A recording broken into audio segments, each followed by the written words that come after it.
হয়ে বসে আছি কাজী অফিসে। আমার সাথে কি হচ্ছে তার এক অংশও বুঝতে পারছি না। আমার পাশে যে বসে আছে তার সাথে নাকি আমার বিয়ে হচ্ছে এখন। কাজী আমাকে কবুল বলতে বলছে। আমি কি বলবো? আমি বেকুলের মতো বসেই আছি। আমাকে এভাবে চুপ থাকতে দেখে আমার পাশে বসে থাকা ব্যক্তিটি টেবিলে জোরে বাড়ি দিল। আমি কেঁপে উঠে কবুল বলে দিলাম। এরপর উনিও কবুল বলল। তারপর সাক্ষী হিসেবে যারা ছিল তারা সবাই আমার পাশে বসে থাকা ব্যক্তিটিকে জড়িয়ে ধরে কংগ্রাচুলেশন জানাচ্ছে। আমি কি ভাবছি, কি থেকে কি হলো? সকালে ঘুম থেকে উঠে আরামে কফি খেতে খেতে বারান্দায় দাঁড়িয়েছিলাম। দেখলাম কতগুলো ছেলে আমাদের বাসার সামনে দাঁড়িয়ে আমার রুমের বারান্দার দিকে তাকিয়ে আছে। আমি আর বারান্দায় না থেকে রুমে এসে পড়েছি। আম্মু স্কুলে গেছে, বাবা অফিস, বাসায় একা আমি। ছোট ভাই প্রাইভেটে, আমি মেডিকেলের লাস্ট ইয়ারের স্টুডেন্ট। বিকেলে ভালো লাগছিল না বলে হাঁটতে বের হয়েছিলাম। গোধূলি বেলার ঢাকা এক অন্য রকম সুন্দর। আমি হাঁটছিলাম, হঠাৎ সাথে ছিল আমার বান্ধবী। হঠাৎই আমার নাকে কেউ রুমাল চেপে ধরলো আর আমার কিছু মনে নাই। চোখ খুলে তাকিয়ে দেখি মাস্ক পরা একটা ছেলে কতগুলো ছেলেকে বকতেছে। আমি গাড়ির মধ্যে ছিলাম, বের হতেই সামনে দেখি বড় করে লেখা কাজী অফিস। আমাকে দেখে মাস্ক পরা ছেলেটা এগিয়ে এসে বলে, জ্ঞান ফিরেছে? গুড। আমি তো ভয় পেয়ে গেছিলাম 30 মিনিট হয়ে গেল, জ্ঞান ফেরে না কেন? চলো। আমি ব্যাককলের মতো তাকিয়েছিলাম। আমার হাত ধরে নিয়ে যেতে নিলে আমার হুঁশ ফেরে। হাত ছাড়িয়ে নেই। কে আপনি? আমাকে এখানে কেন এনেছেন? কই যাব? আমাকে ছাড়ুন, বাসায় যাব। আমি না করছি যে যাবা না? আজব। চলো ভিতরে। আমাকে ঝাড়ি মারলো। আমি কি করছি? আমি আবার হাত ছাড়িয়ে নিতেই ছেলেটা বলল, যদি না চলো আমার সাথে তো কখনো বাসায় যেতে পারবে না। এখানেই মাটিতে পুঁতে রেখে যাব। ভয় দেখাইলো। কাজীর সামনে গিয়ে বসতেই কাজী জিজ্ঞেস করলো, আমি তো চুপ থাকবো, কিছু বলবো না। দেখি এই লোক কি করে। আমাকে অবাক করে দিয়ে বলল, মেহজাবিন ওয়াহিদ মেহের। এই লোক আমার নাম জানে কেমনে? এগুলো কি হচ্ছে ভাই? ওনার নামও শুনে নিয়েছি, অর্ক মাহমুদ শুদ্ধ। আমাকে কবুল বলাতে বলে এক সময় আমি চুপ, কিছুই বলিনি। তখন আমার পাশে বসে থাকা ছেলেটা বলে, বলে ফেলো কবুল, না হলে তোমার বাসায় যাওয়া আর হবে না। ওই যে দেখছো আমার পিছনে ছেলেটা, ওর একটা কল করবে তোমার ভাই সোজা উপরে। চুপ করুন। কেন আমাকে বিয়ে করবেন? কে আপনি? চিনি না জানি না, আমার জীবনের ঝড়ের মতো কই থেকে আসলেন? শুদ্ধ নামের লোকটি হাসলো। আমাকে আবারও কবুল বলতে বলে কাজী। আমি চুপ। তারপরেই উনি টেবিলে হাত দিয়ে বাড়ি দেন আর আমি কবুল বলি। পুরো ঘটনা মনে করতেই আমি ঘেমে গেছি, ভয় লাগছে। কে এই শুদ্ধ? আমার জীবনে ঝড়ের মতো কেন এলো? আমার ভাবনার মাঝে উনি এসে বলে, হাতটা দেখি। আমি হাত দিলাম না দেখে উনি নিজে আমার হাত নিয়ে অনামিকা আঙুলে রিং পরিয়ে দিলেন। আমার পরনে ছিল সাদা থ্রি-পিস। লোকটি আমার ওড়না মাথায় দিয়ে দিল আর বলল, পারফেক্ট। এবার লাগছে বউ। আজ থেকে তুমি মিসেস শুদ্ধ মাহমুদ।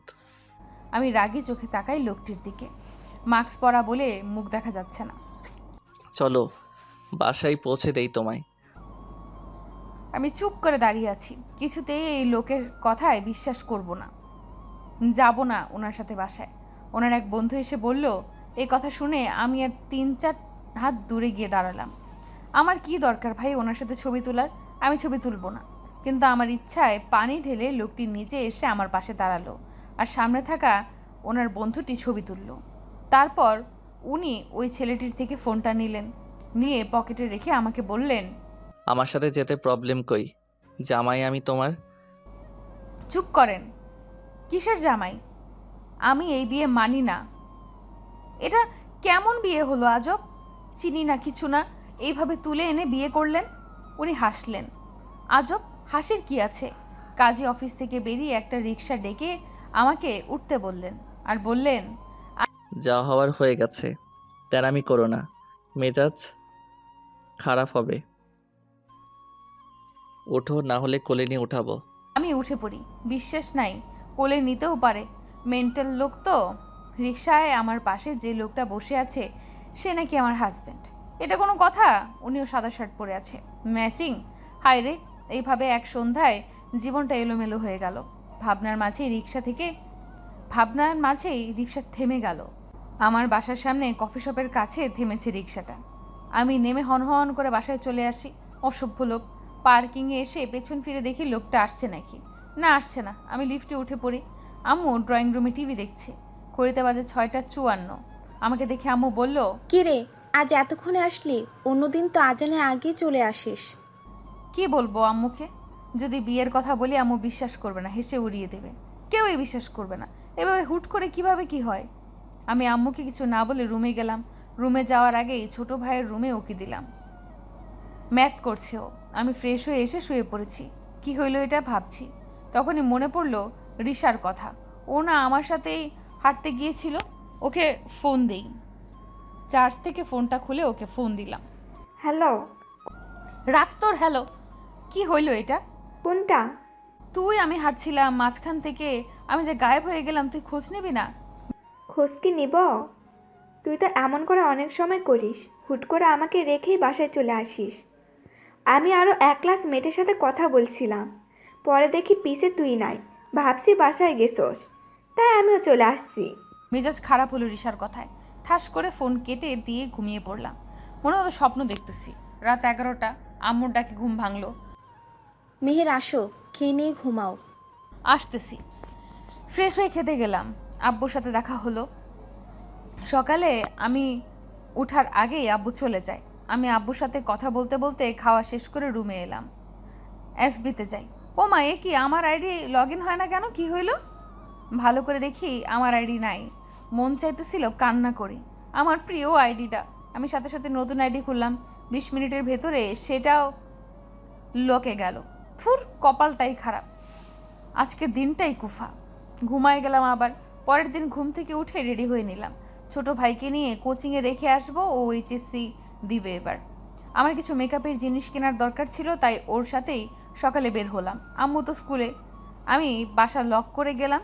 জিনিসগুলো কিনে কফি শপে এলাম। কফি খেয়ে বাসায় যাব। রিশাকে কল করে ডেকে নিচ্ছি। ওকে কালকের কথাও বলা হবে। অনেকক্ষণ পর ও আসলো। আরও দেরিতে আসতি। সরি রে, ঘুম ভাঙছে দেরিতে। আমি ফোন দেওয়ার পর তুই আবার ঘুমাইছিলি? হুম। তুই তো মহান বই। আমি বাঁচি না জ্বালায়, তুই শান্তিতে ঘুমাস। কি হয়েছে? শুনবি? বল। এরপর আমি ওকে সব বলি। ও আমার কথা শুনে হাসে। স্বপ্ন দেখ দিন দুপুরে, এগুলো গল্পতে হয়, বাস্তবে না। আরে বইন সত্যি। আর কালকে আমার ফেসবুক আইডিও গেছে চান্দে। তাই তো বলি, তোরে অ্যাক্টিভ দেখি না কেন। নিউ আইডি খোল। আমি নিউ আইডি খুললাম মেহের ওয়াহিদ নামে। তারপর রিশার সাথে গল্প করে বাসায় গিয়ে রুমে আসতে একটা নোটিফিকেশান আসে, যা দেখে আমার মাথা ঘুরে যাওয়ার উপক্রম। আমি নিউ আইডি খুললাম মেহের ওয়াহিদ নামে। তারপর রিশার সাথে গল্প করে বাসায় গিয়ে রুমে আসতে একটা নোটিফিকেশান আসে, যা দেখে আমার মাথা ঘুরে যাওয়ার উপক্রম। আমার অ্যাকাউন্ট হ্যাক! এটা কেমন কথা? কিভাবে সম্ভব? আমার পিছে লাগলো কে আজব? আমার অ্যাকাউন্টে ম্যারিড স্ট্যাটাস আমি জীবনেও দেইনি। এতটা কি হলো? এই স্ট্যাটাস দেখে ফ্রেন্ডগুলো উড়াধুরা কমেন্ট করতেছে। এক বান্দর তো লিখছে। এই কমেন্ট দেখে আমার আরও মেজাজ খারাপ হইল। এই জীবনে 1 বছরও প্রেম করিনি, আর এই বান্দা আইসা এইসব বলে। আমি সাথে সাথে স্ট্যাটাস রিমুভ করলাম। শান্তি। চেঞ্জ করে এসে টিভি দেখতেছি। এমন সময় একটা কল আসলো। রিসিভ করলাম। ওই পাশ থেকে কেউ বলল, পড়তে বসো, সামনে এক্সাম। বেশ। আমি চিনি না ভাই। এটা কে? আমাকে এমনি হুকুম দেয় কেন? কে আপনি? আমাকে কি বলছেন জানেন? কি লাফাও না। লাস্ট এক্সাম পরশুদিন, ওইটাই যদি ডাব্বা মারছো তো তোমার কপালে দুঃখ আছে। বলে ফোন কেটে দিল। এটা কি ছিল? কে এটা? 1 মিনিট, এটা ওই লোকটা না তো? আমার নাম্বার কিভাবে পেলো আজব? আম্মু আসলো। আমি দরজা খুলে দিয়ে এই রুমে গেলাম। আম্মু আমাকে ডাক দিল। মেহের, বলো আম্মু। বাসায় কিছু গেস্ট আসবে, আমাকে একটু হেল্প করে দে না মা। আচ্ছা, কিন্তু কে আসবে? সেটা পরে বলবো, আয় আমাকে হেল্প কর। আমি আম্মুকে হেল্প করতেছি আর কানে ইয়ারফোন লাগিয়ে কথা বলতেছি ফ্রেন্ডদের সাথে। পাসওয়ার্ড চেঞ্জ করায় এখন আইডি ঠিক আছে। আমি কাজ শেষ করে গোসল করে চুল শুকাচ্ছি। আম্মু, আমি চুল কাটবো। কোমর পর্যন্ত চুল শ্যাম্পু করতে কষ্ট লাগে। তোমরা তো আর আমার বিয়ে দাও না যে জামাই এসে শ্যাম্পু করে দিবে। কি বললি? নাটকের ডায়লগ আম্মু। সিরিয়াসলি নিও না হুম। বলে খেয়ে ঘুম। আমি বিকালে আরামে ঘুমাচ্ছি, আম্মু টেনে তুললো। কি হয়েছে মা? রেডি হো, ওরা চলে আসছে। আমার কি, আমি বাসায় নাই বলো? আমার ভাল লাগে না গেস্টদের সামনে যাইতে। মেহের। উঠতেছি, চিল্লাও কেন? উঠে রেডি হয়ে নিলাম। আম্মু নীল রঙের জামদানি শাড়ি প্লাস হালকা গয়না পরায় দিল। আমাকে এমন সাজাইতেছো কেন আম্মু? আমি কি মরতে যাচ্ছি? কি বলি সেগুলা? মাথা গেছে? না তো, তুমি এভাবে সাজাইতেছো কেন? তোকে দেখতে আসছে। আমি বিয়ে করব না। কেন মা? আমি আর তোর বাবা হজ করতে যাব এই বছরে। শরীরটা তো ঠিক নেই, কখন কি হয়ে যায়। তুই কি চাস হজ না করি আমরা? আম্মুকে আর বলতে দিলাম না। আমি রেডি হয়ে নিয়ে আম্মুর সাথে ড্রয়িং রুমে গেলাম। আম্মুকে বলতে হবে ওই দিনের ঘটনা, কিন্তু এখন বলার সময় না। কি করি? আমি গিয়ে সবাইকে সালাম করলাম। একজন মহিলা এসে আমাকে ওনার পাশে বসালো। বাহ, আমার বৌমা তো অনেক মিষ্টি দেখতে। আমি তোমার শাশুড়ি মা, আর তোমার মুখোমুখি সোফায় যে বসে আছে সে তোমার হবু বর। আমি দেখলাম একটা ছেলে আকাশি রঙের পাঞ্জাবি পরে বসে আছে, ফোনে কি যেন করছে। চাপ দাড়ি রয়েছে, বাহ সুন্দর তো, চুলগুলো কাটা, সেই কিউট স্টাইলে। এরে বিয়া করাই যায়, বেটা শান্তশিষ্ট। কিন্তু আমি তো পারবো না, থুর। কি ভাবছো? কিছু না আন্টি। আমার কথা শুনে হাসলো আন্টিটা। তারপর আব্বুকে উদ্দেশ্য করে বলল, ভাইজান, আমরা তো কথা বলেই নিচ্ছি। আমার মনে হয় ওদের দুজনকেও কথা বলতে দেওয়া উচিত। হ্যাঁ তাই তো। মেহের মা, যাও তাফসিকে নিয়ে তোমার রুমে যাও, কথা বলে নাও। ব্যাটার নাম পছন্দই হয় নাই আমার। মেহের তাসফি মানায় না। কি করে এই ব্যাটারে রুমে নিয়ে যাব না? আমার রুম কি সরকারি নাকি? আমি সোজা ছাদে গেলাম। উনি অবাক হয়ে বলল, আপনার রুম কি ছাদে? এবারে বেশি কথা বলে। কি করি? হ্যাঁ পাইছি। চোখ টেরা করে তাকালাম। উনি বড় বড় চোখে আমার দিকে তাকালো। আপনি এমন কেন করছেন? কি করলাম? আমি যেমন তেমনটাই আপনার সামনে এলাম। আপনি টেরা? এমনি তাকাইতেছেন কেলা? টেরা দেখা কি মন ভালো না নাকি? কি ভাষায় কথা বলেন এটা? এই তাই তো, এইটা তো আমার বান্ধবীর থেকে শিখছি। আপনারে কোন যাইবো না? শোনেন, আমি আপনার বিয়ে করতে পারবো না। কেন? কিসের কেন? না করছি এটাই যথেষ্ট না? জি। এখন নিচে গিয়ে বলবেন যে আপনি বিয়ে করবেন না। কিন্তু আপনি বলবেন নাকি আমি ঝাড়ু পেটা করে আপনাকে বলাবো? না, বলবো। বলে এক প্রকার দৌড়ে নিচে চলে গেলেন উনি। আমি দিছি এক লাফ, ইয়াহু, বিয়ে ক্যান্সেল। গালে হাত দিয়ে বসে আছি সোফায়। আম্মু বকেই যাচ্ছে। বদমাইশ পোলা যাওয়ার সময় বলে গেছে আমি ওর সাথে কি করছি। আম্মুর বকার মাঝেই আমি বললাম, আম্মু শোনো, আমি একটা ইম্পর্টেন্ট কথা বলতে চাই। কি বলার বাকি আছে? আরে শোনো। তারপর আমি ওই দিনের আজব বিয়ের কথা বললাম। ভাবলাম আম্মু ওই ছেলের উপর রাগ করবে বা কিছু। ও মা, সে বলে, থাপ্পড় দিব মেহের, ফাজলামোর লিমিট থাকে।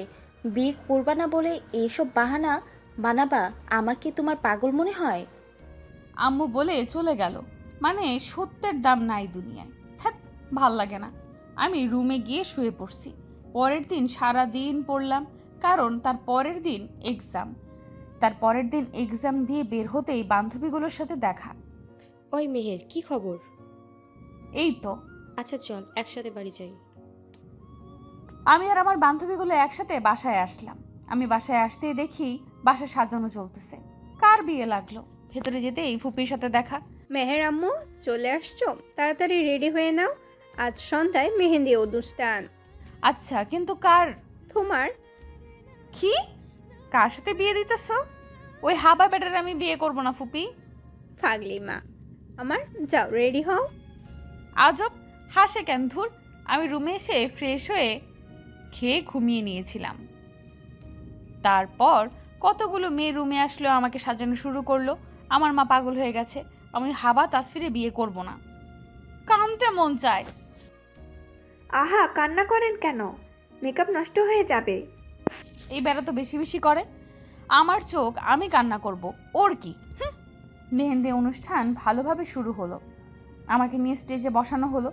কতগুলো মেয়ে এসে আমার চারপাশে বসে পড়ল। মেহেদি পরানো শুরু করে দিল। আম্মু, খালামুনি, ফুপি, মামা আব্বু সবাই গল্প করতেছে আর কাজিনগুলো আমার সাথে মেহেদি দিতেছে। আমার হাতে কারোর নাম লেখার দরকার নেই, আমি এটা আগেই বলে দিছি। আর এক হাতে শুধু মেহেদি দিব বলে দিছি। মেহেদি কেমন দিতেছে সেটা দেখে সামনে তাকাতেই তাসফিকে দেখলাম। এই বান্দরের যে কি করব আমি শুধু একবার পাই। আমি না করার পরও বিয়েতে রাজি হইল, খাচ্চর। অনুষ্ঠান শেষ হতেই রাত হয়ে গেল। খাওয়া দাওয়া করে রুমে আসতেই ফোন বেজে উঠল এই নাম্বার থেকে। কি করব এখন? ধরবো না, থাক, দিয়েই যাচ্ছে কল। কি করি? ফোন অফ করে দিয়ে শুয়ে পড়েছি। হঠাৎ স্বপ্নের মধ্যে ঠাস করে পড়ে গেলাম। কোমর ধরে উঠে বসতেই সামনে দেখলাম একজন দাঁড়িয়ে আছে। সূর্যের আলো আমার চোখে পড়ল। তার মানে সকাল হয়ে গেছে। আজব, এখন এনা ঘুমাইলাম। আমি উঠে চোখ ডলতে ডলতে বললাম, কোন হারামজাদারে আমার ঘুমের 13টা বাজালো? আপনি এমন করেন কেন? বেড়া মানুষের গলার আওয়াজ শুনে দুই চোখ দিয়ে ভালো করে দেখলাম এটা তাসফি। এই লোক আমার রুমে কি করে এত সকালে? এই কি আপনি এখানে? কি মতলব তো ভালো না দেখছি। আপনি ভুল বুঝতেছেন, আমি তো... আরে থামেন, আপনার মতো ছেলেদের চেনা আছে, বিয়ে পাকা হয়েছে কি হয়নি রুমে এসে পড়েছে। চি চি চি, কি লজ্জার কথা কাকে বলবো। আপনি এসব কি বলছেন? ন্যাকামি করবেন না মেয়েদের মতো, এক চড়ে সোজা করে দিব। ওরে বোন, আমি এসেছিলাম এই নাক ফুলটা দিতে। আন্টি বলেছিল আপনার হাতে দিতে। আন্টি হয়তো জানে না আপনি এখনো ঘুমাচ্ছেন। তাই তো, আম্মু তো জানে না আমি ঘুম, কিন্তু জানবে না কেন? এত সকালে আমি থরি না উঠি। কি ভাবছেন আপা? আপা? এই বেডা আমাকে আপা বলে কেন? আমাকে কি বুড়ি দেখা যায় নাকি? আল্লাহ, আমার জামাইয়ের কি হবে এখনই বুড়ি হইলে? কি হলো আপা? একদম আপা ডাকবেন না, নইলে কলম দিয়ে আপনার পেট ফুটো করতে 2 মিনিটও সময় লাগবে না। মাপ চাই, আমি আর কোনোদিন আপনার রুমে কেন বাসায় আসবো না। এই থাকলো নোসপিনের বক্স। বলে হনহন করে চলে গেল। আমি কি করলাম? সামনের দেওয়াল ঘড়িতে তাকিয়ে দেখি 10টা 35 বাজে, মানে সকাল। যাই ফ্রেশ হয়ে নিচে গিয়ে দেখি সবাই ব্যস্ত। ফুপি সহ ফুপাতো কাজিনরাও কাজে হাত লাগিয়েছে। কাজের আন্টি ফুল নিয়ে কি যেন করছে। আমি কি সত্যি বিয়ে নামক বন্ধনে বলি হয়ে যাব? তাও ওই হাবলা লোকের বউ? না, অসম্ভব। এখন মনে পড়ছে হুট করে উড়ে আসা লোকটার কথা। বেটা আসার পর থেকে আমার জীবনে কুফা লাগছে। আমি নাস্তা করে রুমে যেতে নিতেই আম্মু ডাক দিল, মেহের, বলো মা। 2টা বাজে, তোকে রেডি করতে পার্লার থেকে মেয়েগুলো আসবে। নাক ফুলে দেবে, সব বের করে রেখে দিয়েছি বিছানার উপর আমি। তুই দেখে নিস মা একটু। আচ্ছা। আম্মু হ্যাঁতে হ্যাঁ মিলানো ছাড়া কোনো উপায় নাই আর। আমার একটুও বিশ্বাস করে না। বিকেল 4টা, এতক্ষণ ধরে আমাকে বসিয়ে সাজিয়ে চলেছে এই মেয়েগুলো। যদিও বেশি ভারী মেকআপ করেনি, তারপরও শাড়ি পরিয়েছে হলুদ রঙের, ফুলের গহনা আর হালকা সাজ। তাও এতক্ষণ লাগে? অকর্মা সব। ম্যাম, আপনার সাজ কমপ্লিট, দেখে নিন। বলে আমার সামনে আয়না ধরলো। মাশাল্লাহ, আমাকে সেই কিউট লাগছে। আমি কি সুন্দর হয়েছি আগের থেকে? গলার তিলটা মেকআপ দিয়ে ঢাকতে চেয়েছে, বাট পারে নাই। আমার প্রিয় তিল এটা। সাজিয়ে রেখে ওরা চলে গেল। 5টার দিকে আমরা বের হলাম ভেন্যুর উদ্দেশ্যে। গিয়ে আমাকে স্টেজে বসানো হলো। হলুদ অনুষ্ঠান শুরু হওয়ার 1 সেকেন্ড আগে সব লাইট অফ হয়ে গেল। সবাই গুজুর গুজুর করতেছে। আমি চুপ করে বসে আছি, তখনই ঘাড়ে কারণ গরম নিঃশ্বাস পড়লো। চমকে গেলাম আমি। অন্ধকারে কিছু দেখা যাচ্ছে না। কেউ ফিসফিস করে বলল, হ্যাপি হলুদ সন্ধ্যা মেহু পাখি। বলে আমার গালে ঠান্ডা হাত ছোঁয়ালো কেউ। তার পরপরই সমস্ত লাইট জ্বলে উঠল। আমি ঘেমে গেছি ভয়ে। কে ছিল? আমার কেন যেন কান্না পাচ্ছে। আমি এই বিয়ে করব না। বিয়ে একবারই হয়, সেটা না ভাঙা পর্যন্ত যে দ্বিতীয় বিয়ে করা যায় নাকি? আমার ভাবনার মাঝে অনুষ্ঠান শুরু হলো। আমার বান্ধবীরা বলতেছে নানা কথা। আমি চুপ করে ভাবছি। আমি রিশার হাতে চিমটি কাটলাম। ও আমার কানের কাছে এসে বলল, কি হয়েছে? আমি বিয়ে করব না রিশু। তুই পাগল নাকি? রাত পার হলে তোর বিয়ে, আর তুই এটা বলিস? দেখ, আন্টি আঙ্কেলের অনেক ফেস লস হবে। যদি তুই কোনো ভুল সিদ্ধান্ত নিস তো। তাই মাথা ঠান্ডা রাখ। আমি আর কিচ্ছু বললাম না। অনুষ্ঠান শেষ হয়ে বাসায় ফিরতে বেশ রাত হলো। ফ্রেশ হয়ে খেয়ে রুমে বসে আছি। আমার কাজিনরা বলতেছিল আজ জামাই নাকি অনেক সুন্দর, ক্রাশ খাওয়ার মতো। ওই তাসফির মতো হাবাকে দেখে এরা ক্রাশ কি করে খাচ্ছে আজব। আমি পালাবো। কিন্তু আর ভাবতে পারিনি, ঘুমিয়ে পড়েছি। সকালে আম্মুর ডাকে ঘুম ভাঙে। অনেক ট্রাই করতেছি যাতে কোনো ফাঁকে পালাতে পারি, লাভ হচ্ছে না। শেষে হার মেনে চুপ করে বসে থাকলাম। বিকেলে পার্লারের মেয়েগুলো এসে আমাকে সাজিয়ে দিল। রেড লেহেঙ্গা পরেছি, সাথে গহনা। চুলগুলো বেনি করে একসাথে এনে রেখেছি, আর সামনে কিছু চুল বের করা। সবাই আমার সাথে পিক তুলছে। আমি ভাবছি লাস্ট একটা চেষ্টা করব পালানোর। ওই হাবাকে বিয়ে করার মানেই হয় না সবাই বর এসেছে বলে চলে গেল দেখতে। এটাই সুযোগ। আমার রুমের বারান্দায় একটা ওড়না বেঁধে নিচে নামলাম। কষ্ট হয়েছে প্রচুর, কিন্তু হাল ছাড়লে হবে না। নিচে নেমে দিলাম এক দৌড়। কোন আন্টি জানি আবার আমাকে দৌড়াতে দেখে ফেলছে। সে দিছে এক চিল্লানি, বউ পালালো, বউ পালালো। ব্যাস, আমার পিছে এখন অনেকেই আসতেছে। মনে হইতেছে আমি অলিম্পিকের দৌড় লাগাচ্ছি। দৌড়াতে দৌড়াতে বললাম, আমি ওই হাবাকে কিছুতেই বিয়ে করব না। আমাকে আপা ডাকে, আম্মা ডাকে, ওর সাথে কে সংসার করবে? আমি গেলাম, কাল সকালে ফিরবো বলে সামনে আসা একটা বাসে উঠে পড়লাম। বাস কিছু দূর আসার পর নেমে হাঁটতে লাগলাম। ফোন বের করে দেখি 6:38 বাজে। আমি হাঁটতে হাঁটতে স্টেশনে এসে বসলাম। এখন স্টেশনে অনেক লোক থাকার কথা, কিন্তু নেই, হয়তো নামাজে গেছে। কিন্তু তারপরেও আমি বসে ফোনে অ্যাঞ্জেলা দেখছি। তখনই আমার সামনে কারোর অবয়ব দেখলাম। মাথা তুলে তাকালাম, এটা তো সেই মাস্ক পরা লোকটা, আমার অনলি ওয়ান জামাই। দৌড়া মেহের দৌড়া। অনেকের আওয়াজ শোনা যাচ্ছে। নিশ্চয়ই বাবা আমাকে খুঁজতে খুঁজতে এখানে এসে পড়েছে। আমি কি করব? দিলাম এক দৌড়, কিন্তু মাস্ক পরা জামাই যদি বাবাকে সব বলে দেয়, বাস খাবো। ঘুরে এসে মাস্ক পরা অচেনা জামাইয়ের হাত ধরে দিলাম দৌড়। লোকটা অবাক চোখে তাকিয়ে আছে। তাতে আমার কি, এখন পালাতে পারলেই হলো। 9টা বাজলেই বাসায় ফিরে যাব। আমি দৌড়াচ্ছি, যার হাত ধরে দৌড়াচ্ছি সে হা করে তাকিয়েই আছে এখনো। আরে আজব তো এই লোক। আমাকে আপনার দেখা শেষ হলে দৌড় দিন, নাহলে গণপিটুনি খেতে হবে। হোয়াট? ইংরেজের বাচ্চা, চুপ। তুমি আমাকে ঝাড়ি মারলে? তো কি করব? বাংলা বলেন, আমার ইংলিশ একদম ভাল লাগে না। বলে ওনাকে আর কিছু বলার সুযোগ না দিয়ে আমি দৌড়। একবার পেছনে ফিরে দেখলাম কেউ আসছে কিনা। না আসছে না, তাও দৌড়ানি থামানো যাবে না, না হলে কখন কোথা থেকে কে এসে আমাকে ধরে নিয়ে যাবে কে জানে। দৌড়াতে দৌড়াতে এসে রাস্তার ধারে একটা টংয়ের চায়ের দোকানে বসলাম। এই লোকটার দুঃস্বপ। এই লোকটাকে নিয়ে দৌড়ানোর জন্য বেশি খাটুনি হয়েছে। আমি বসে একটু জিরিয়ে নিলাম। এই লোক এখনো আমার দিকে তাকিয়ে আছে। আপনি এইভাবে তাকিয়ে আছেন কি জন্য? আপনি আমার জন্য কুফা।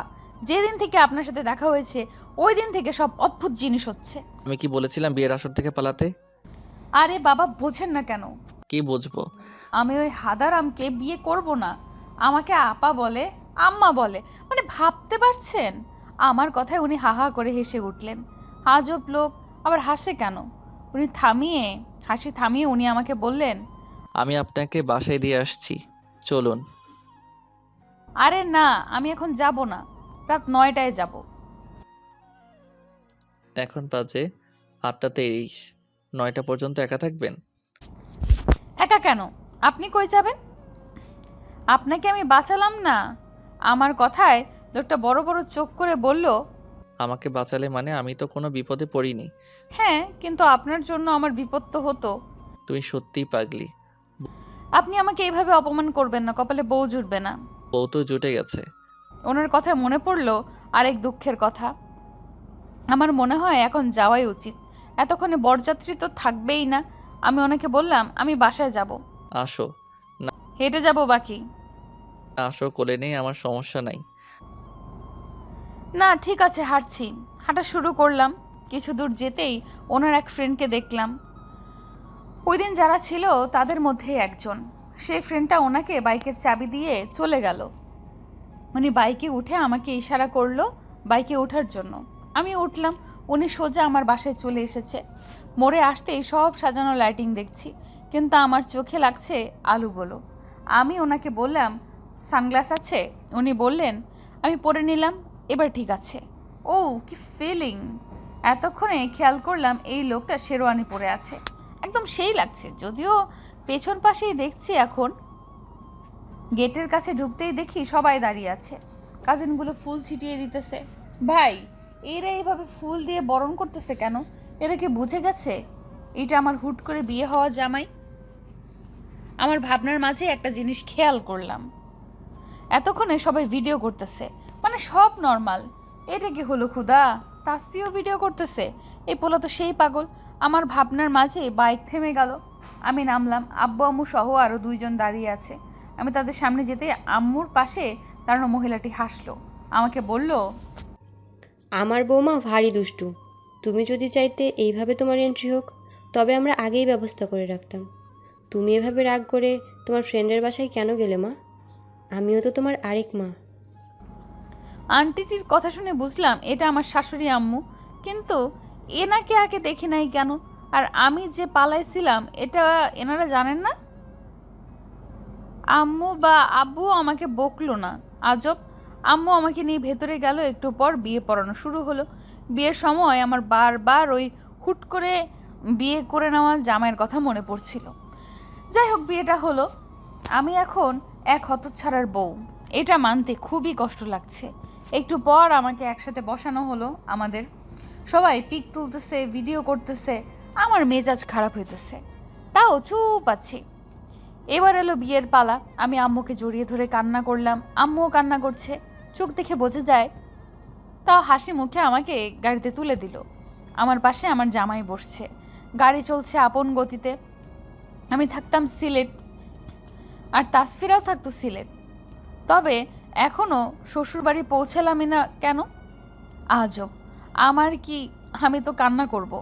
আমি কান্না করতেছি, এরই মধ্যে এক পরিচিত গলায় কেউ বলল, আর কান্না কইরো না বউ, নাও চোখ মুছো। আমার দিকে রুমাল এগিয়ে দিয়ে আমি রুমালটা নিয়ে নাক মুছে ওনাকে দিলাম। উনি বললেন, আমি চোখ বুঝতে দিছিলাম। আপনি আমাকে খোঁচা দিলেন? কান্না থামিয়ে বললাম, খোঁচে দেই নাই, কিন্তু না থামলেন কেন? বলেন বলেন, আপনারই তো দিন। আমার কথা শেষ করেই সামনের সিট থেকে তাসফির গলা পেলাম। সে বলল, ভাই তোমরা ঝগড়া করো না, আমার ঘুমে ডিস্টার্ব হইতেছে। আমি কই ঝগড়া করলাম? না আম্মা, আপনি করেন নাই, আপনার পাশের ছাগলটা আপনার সাথে ঝগড়া করছে। এই তো এতদিনে ঠিক কথা বলছেন, কিন্তু আমার পাশে কে? সে তো বউ ডাকলো। আমি বললাম, আপনি সামনে, তো আমার পাশে কে? তোমার জামাই। আমি হা করে আমার পাশে তাকালাম, চোখ দুটো আমি চিনি। এটা আমি হুট করে বিয়ে করা জামাই, কিন্তু ফুল মুখ এমন দেখছি। চোখগুলো মায়াবী, সাথে ওনার মুখও শ্যামবর্ণের একজন পুরুষ যে এত সুন্দর হয় তা আমার জানা ছিল না। চাঁদের আলোতে ওনাকে আরও সুন্দর লাগছে। চোখের পাশে একটা তিল যেন আরও সৌন্দর্য বাড়িয়ে দিয়েছে। কিন্তু চুল কপালে এসে রয়েছে, কিছু চুল কপালে এসে রয়েছে, বাতাসে উড়ছে সেগুলো। আমাকে হা করে তাকিয়ে থাকতে দেখে তাসফি ভাইয়া বলল, নজর লাগবে সুন্দর। আমি লজ্জা পেয়ে মুখ ফিরিয়ে নিলাম। তাসফি ভাইয়া আবারও বলল, আম্মা, আপনি তো বর আমি ভেবে কত কিছু করলেন। একবার বরের ছবিটা দেখেন। আমার সাথে যা করছিলেন, দেখতে যাওয়ার দিন তার ভয়ে আমি বিয়ে করব না বলে দিয়েছিলাম। আমি থ হয়ে বসে আছি। আমার সাথে ধোকা! যদি এইভাবে বিয়ে করবে তো ওই দিন অমন করলো কেন? আমার ভাবনার মাঝে আমার পাশ থেকে শুদ্ধ বললেন, আমার বউকে অন্যের বউ হতে দিব? এত বোকা আমি নই। আপনি আমাকে বললেন না কেন স্টেশনে যে বিয়ে আপনার সাথে? বলতে দিয়েছিলা, তার আগে হাত ধরে দৌড়। ওনার কথায় তাসফি ভাইয়া সামনের সিট থেকে ঘাড় ঘুরিয়ে হাসতে হাসতে বললেন, কি বিয়ে হলো তোমাদের, একদম মুভি স্টাইল। আমি চুপ করে আছি, কিন্তু এই লোক কেন আমার সাথে সব গুলিয়ে যাচ্ছে? আমি জিজ্ঞাসা করলাম তাসফি ভাইয়াকে, আপনি আমাকে আগে বললেন না কেন? বর আপনি না? আমার কথায় তাসফি ভাই একটা ছেড়ে দে মা কেঁদে বাঁচি লুক দিল। আজব, এমন করে কেন? আমাদের এমন কাণ্ড দেখে আমার পাশে বসা জামাই পাত্তা দিতেছে না। এটা কি? ফোনে কি করে? পাশে জল জ্যান্ত একটা বউ রেখে ফোনে কি ভাই তোর? আমি তোমার ভাই না মেহের? হঠাৎই ফোনের দিকে তাকিয়ে এই কথা বলে দিল শুদ্ধ। আজব, আমি কখন ভাই বলছি? আর আমি তো মনে মনে বলছি। আমি কিছু বলার জন্য মুখ খুলতেই উনি আবারও বললেন, তোমার বাজে স্বভাব, সব কথাই ভাই বলা। এখন কি জামাইকেও ভাই বলবা? আর যাই বলে ভাই বইল না। অসহায় মুখে এই কথা বলে আবারও ফোন দেখতে ব্যস্ত হয়ে পড়ল। আমাকে কি খোঁচা মারলো কি জানি। আমার মাথা ব্যথা করছে কান্নার জন্য। আম্মু বাবার কথা মনে করতে করতে কখন জানি ঘুমিয়ে গেছে।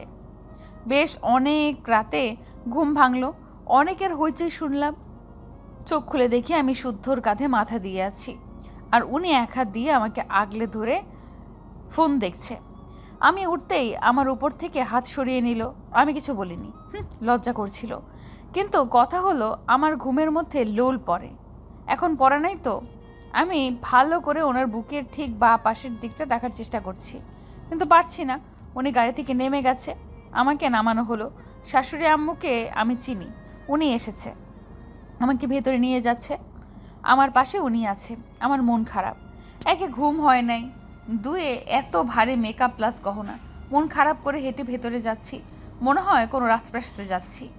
লম্বা এক রাস্তা, তার সামনে বড় একটা প্রাসাদ এমন লাগছে। আমি একটু পিছিয়েই পড়েছি। শাশুড়ি আম্মু আগে গেছে, আমার পাশে উনি আছেন। উনি আমাকে ডাক দিল। মেহের, ফোনটা দাও তোমার। আমি ফ্যাল ফ্যাল করে তাকিয়ে আছি।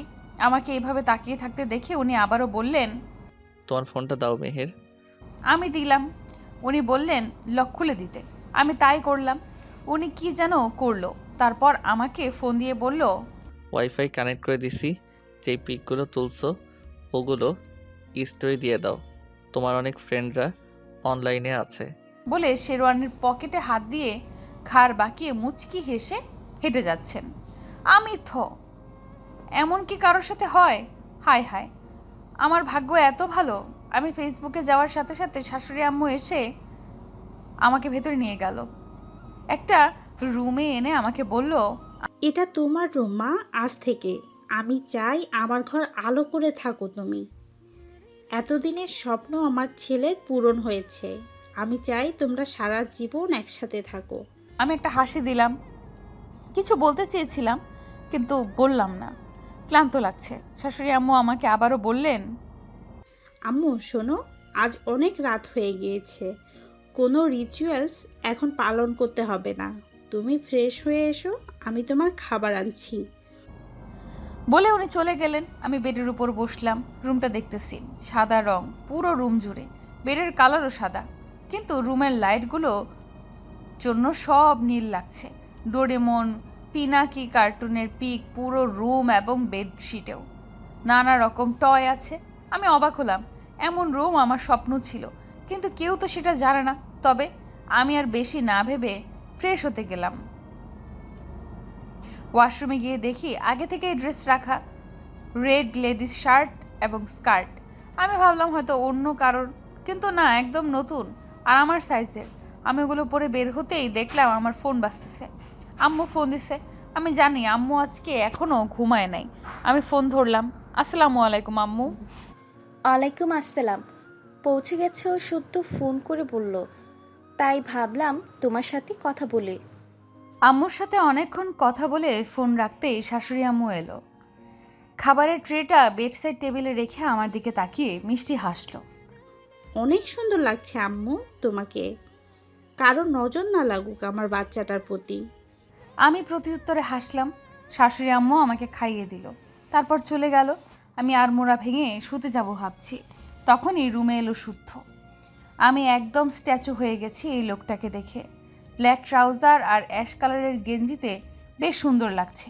উনি এসে আমার দিকে একটা গ্লাস এগিয়ে দিয়ে বলল, এটা খাও, ভালো লাগবে।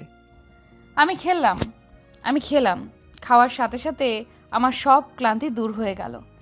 কি বলেছিলাম না? হুম, কিন্তু কিভাবে হলে? ম্যাজিক।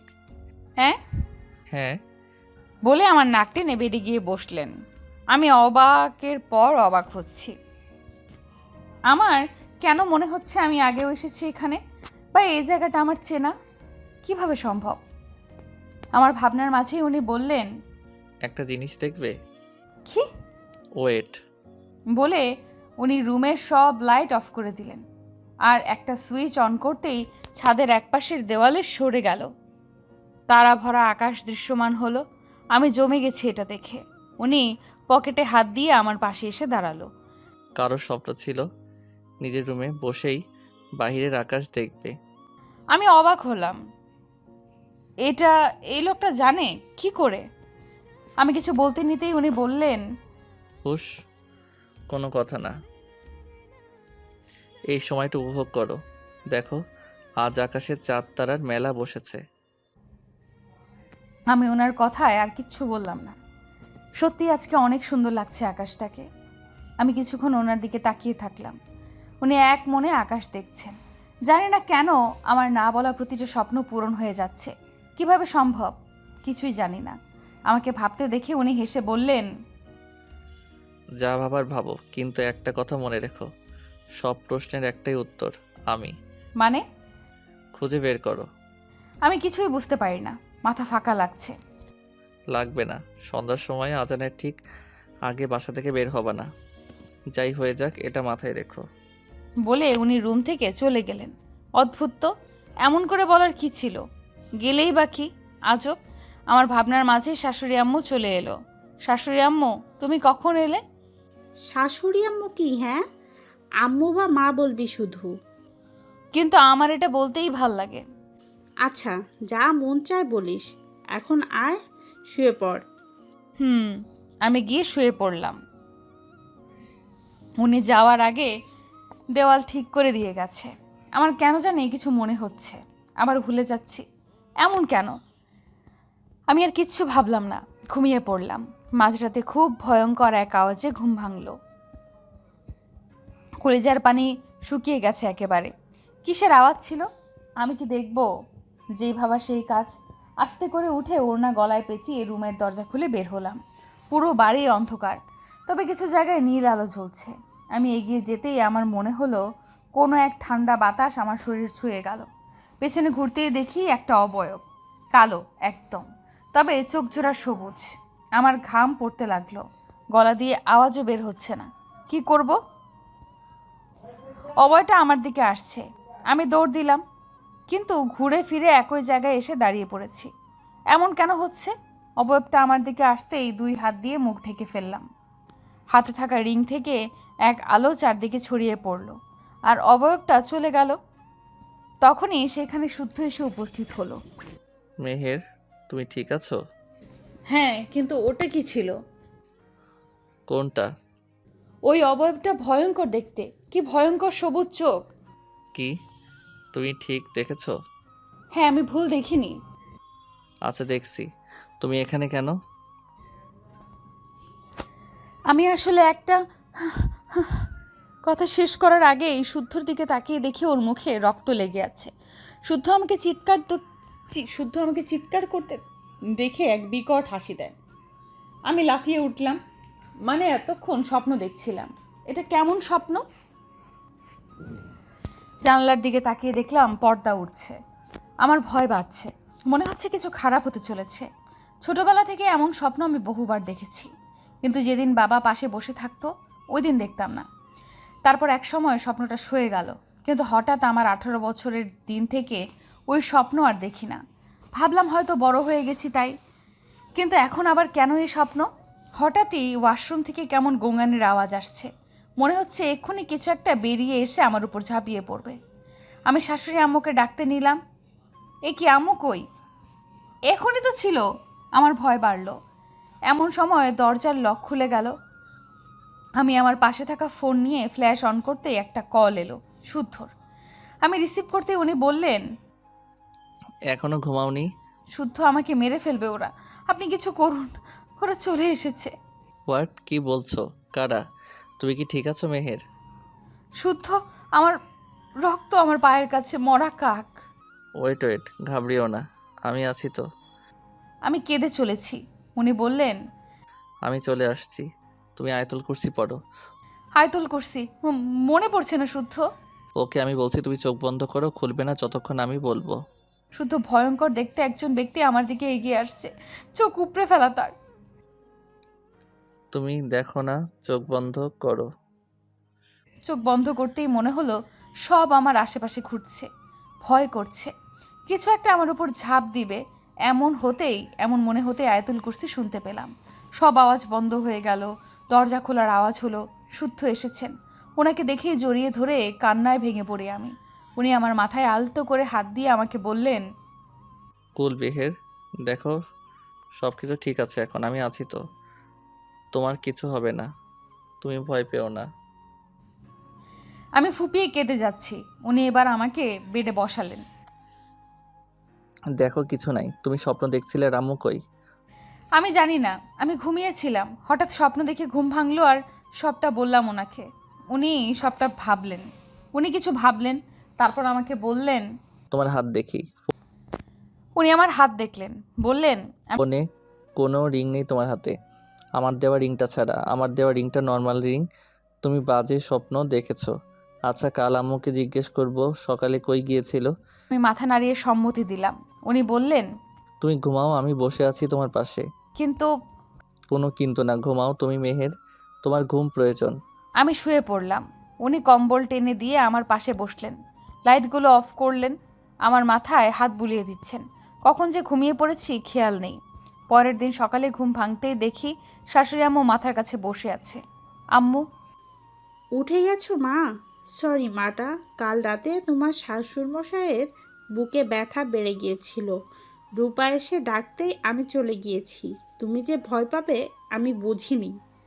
না আম্মু, ঠিক আছে আমি সব শুনছি শুদ্ধর থেকে। আমি কিচ্ছু বললাম না। সত্যি কাল অনেক ভয়ঙ্কর একটা রাত গেছে। উঠে ফ্রেশ হয়ে নিলাম, কিন্তু জামাই কই দেখি না কেন। ভাবতে ভাবতে ডাইনিং টেবিলের সামনে আসতেই রূপা বলল, ভাবি, ভাইয়া হসপিটালে গেছে। কেন, কি হয়েছে? আম্মু ডক্টর দেখানোর ডেট আজ, তাই রিপোর্ট দিয়ে কথা বলতে গেছে। ও এসো বসো, একসাথে ব্রেকফাস্ট করি। আরে ভাবি, চমকে পেছনে তাকালাম। একটা ছেলে টি শার্ট আর হাফ প্যান্ট পরা আমাকে তাকিয়ে থাকতে দেখে রূপা বলল, ভাবি, এটা আমার মামাতো ভাই, আমাদের সাথেই থাকে। মামা মামির ডিভোর্স হয়ে গেছে, মামা নতুন সংসার শুরু করেছে, তাই আম্মু ভাইয়াকে আমাদের এখানে এনে রেখেছে। ও। এর মধ্যে এই ছেলেটা আমার সামনে এসে বলল, ভাবি আমি শান্ত। কালকে তোমার অনেক রাতে এসেছো, দেখা হয়নি। আর বিয়েতে আমি যাইনি। যাও নাই কেন? না ভাবি, একটা প্রোগ্রাম ছিল। ও আচ্ছা। জিজ্ঞেস করবেন না কিসের প্রোগ্রাম? গানের। আমি গান গাই, তবে তেমন ফেমাস না। ইচ্ছে আছে একদিন নিজের গান রিলিজ করব। অবশ্যই করবে, আর সেটাও ইনশাল্লাহ খুব শীঘ্রই। তুমি আমাকে সাপোর্ট করবে ভাবি? কেন নয়, তুমি আমার ছোট ভাইয়ের বয়সী। আজ যদি আমার ভাইয়ের একটা এই স্বপ্ন হতো, আমি অবশ্যই ওকে সাপোর্ট করতাম। আমার কথায় শান্ত খুশি হলো। তুমি বাদে সবাই আমাকে পড়াশোনা করতে বলে, গানের কথা কেউ সেভাবে পাত্তাই দেয় না। আমি হাসলাম ওর কথা শুনে। তুমি হাসো ভাবি? আমি বুঝি না, এত পরে কি করব। সেই তো চাকরির জন্য অন্যের পিছনে ঘুরতে হবে। তুমিও না। আচ্ছা তুমি চাকরি করিও না, গানই করো, কিন্তু পড়াশোনা বাদ দিয়ে গান করা কি ঠিক? না, আমি পড়াশোনাও তো করি। আচ্ছা ভাবি, আসি আমি। সন্ধ্যায় দেখা হবে, ভার্সিটি যাচ্ছি। আচ্ছা। শান্ত চলে গেল। রূপা আমাকে বলল, ভাবি, তোমার তো এক্সাম শেষ, প্র্যাকটিস কবে থেকে? খোঁজ নিতে হবে। আমি ভাবছি প্র্যাকটিস করব না, বিয়েই তো হয়ে গেছে, এখন এত কষ্ট করব কেন? জামাই আছে না বলে একটা ভিলেন মার্কা হাসি দিলাম, কিন্তু তখনই শুনতে পেলাম, রূপা তোর ভাবিকে বল তার বরের এত টাকার অভাব পড়েনি যে বউকে পড়াতে পারবে না। আর শুধু কিছু করার জন্য নয়, নিজে প্রতিষ্ঠিত হওয়ার যে আনন্দ সেটা কেমন তাও জানা তোর ভাবির দরকার। তাই এমন ফালতু চিন্তা বাদ দিতে বল। সামনের মাস থেকে প্র্যাকটিস শুরু। আরে ভাই, আমি বিয়ে করছি, পড়াশোনা করতে নয়। কি? ব্রুকুচকে আমার দিকে তাকিয়ে জিজ্ঞেস করলেন উনি। আমি এক দৌড়ে রুমে গেলাম। শুনতে পেলাম নিচে শাশুড়ি আম্মু ওনাকে বলছে, কেন ওর পেছনে লাগছিস তুই? তোর এখন আর বাচ্চা নেই। ও আমার কাছে ছোট মেহেরই আছে। শাশুড়ি আম্মু আর কিছু বলল না, কিন্তু ছোট আমিকে এই লোকটা কই দেখলো? আজব। ভাবনার মাঝেই দেখি রিশা কল করছে। রিসিভ করতে বলল, দোস্ত, দুলাভাইয়ের প্রোফাইল তো সেই। তুই কই দেখলি? আমি এখনো দেখিনি। তোরে যে ট্যাগ করে পিক দিছে, তুই দেখোস নাই? আর বইন, তুই বিয়ের পর সুন্দর হয়েছিস আরও। তোর কি মাথা গেছে? আমাকে ট্যাগ দিবে কেমনে? আমার ফ্রেন্ড লিস্টে আছে নাকি? তা তো জানি না। চুপ কর তুই। তারপর আরও কিছু কথা বলে এফবিতে গিয়ে দেখি আইডি লগ আউট। থ হয়ে বসে আছি। আমার আইডির কুফা লাগছে কেন? এভাবে বসে থেকো না, লোকে ভাববে ঝগড়া হয়েছে। রুমে ঢুকতে ঢুকতে বলল শুদ্ধ।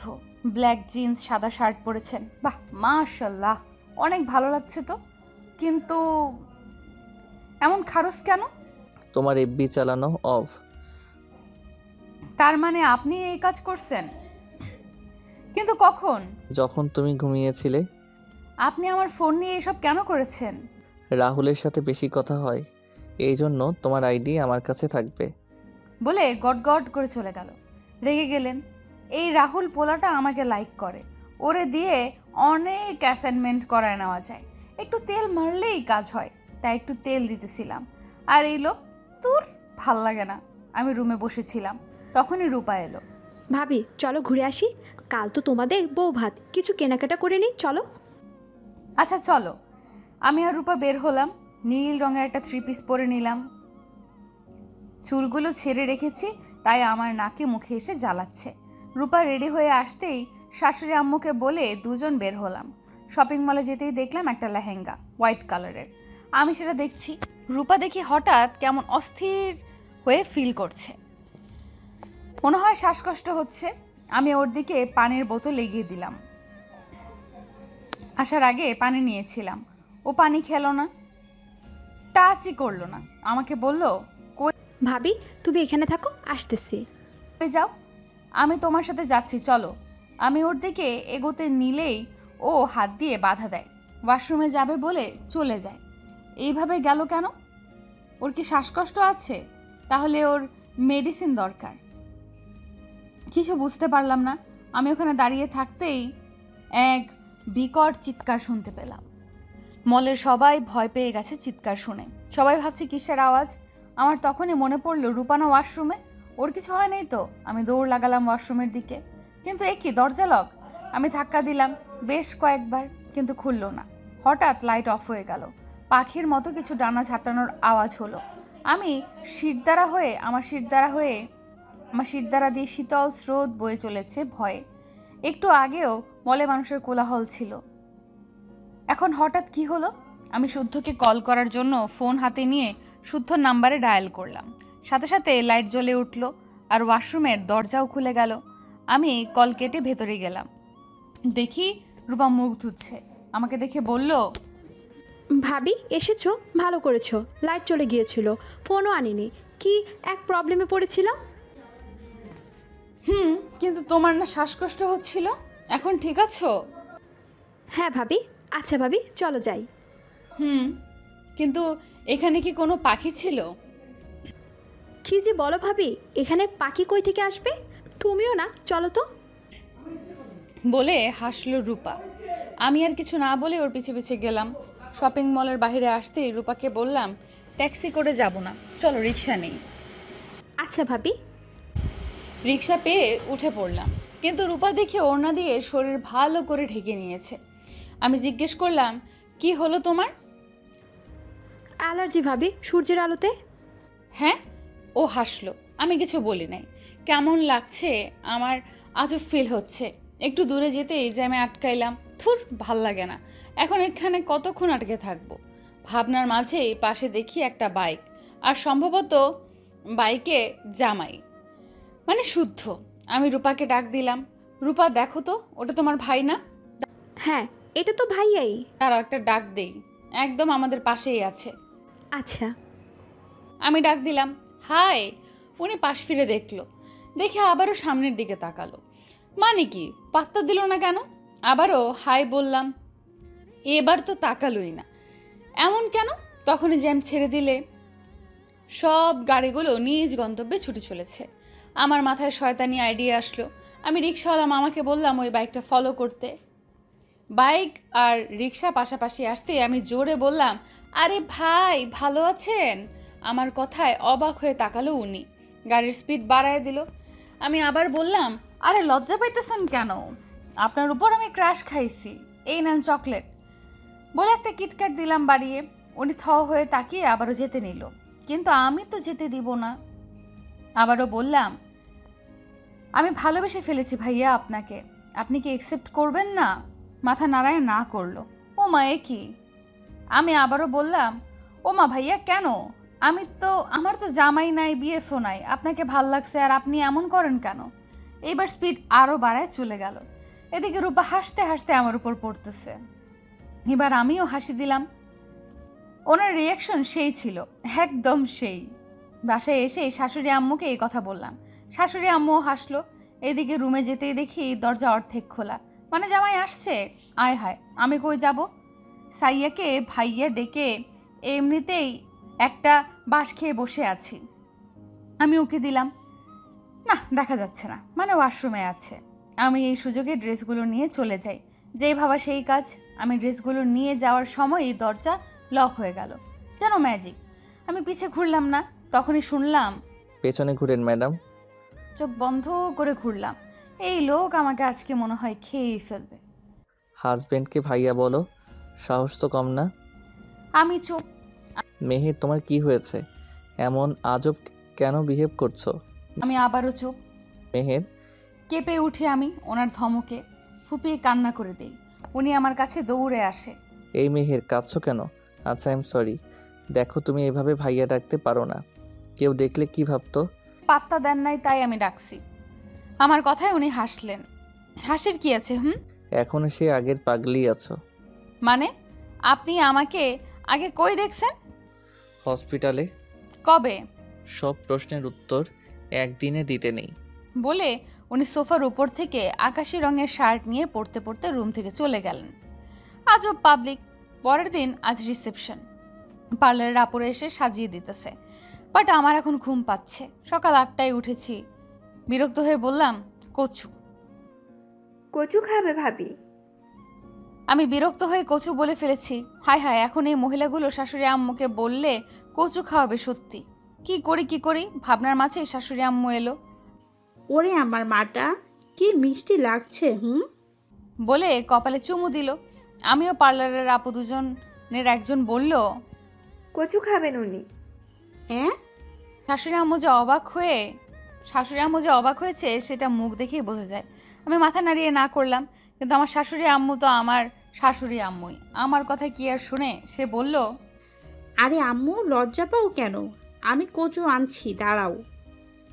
বলে চলে গেল। এখন কানতে মন চাইতেছে। পার্লারের আপু দুজন হাসতেছে। আমি ঝাড়ি দিয়ে বললাম, আপনারা এটা বললেন কেন? আমরা কি জানতাম আন্টি সত্যি আনতে যাবে? আমার শাশুড়ি আম্মুকে আমার কথা বলে যে কোনো কিছু করানো যায়, আর এটা তো নর্মাল কচু। হাই রে। ওরা দুজন একসাথে বলল। আমার রাগ লাগছে। কিছুক্ষণ পর সাজিয়ে চলে গেল। তখনই শাশুড়ি আম্মু এলো। মাটা, এটা দেখো। কি? কচুর পকোড়া। কি হলো আম্মুটার? আমি খাবো না। লজ্জা পাও কেন আম্মু? আমি তোমার শাশুড়ি আম্মু, মায়ের মতোই তো। হায় রে, শাশুড়ি আম্মু ভাবছে আমি লজ্জা পাচ্ছি। শাশুড়ি আম্মু আমার দিকে এগোতেই আমি দিলাম এক দৌড়। ধাক্কা খেলাম কারোর সাথে। দেখি শ্বশুর বাবা। বাবা দেখো না, আম্মু আমাকে কচু খাওয়ায়। আমার কথায় বাবা হা করে আম্মুর দিকে তাকিয়ে হেসে দিল।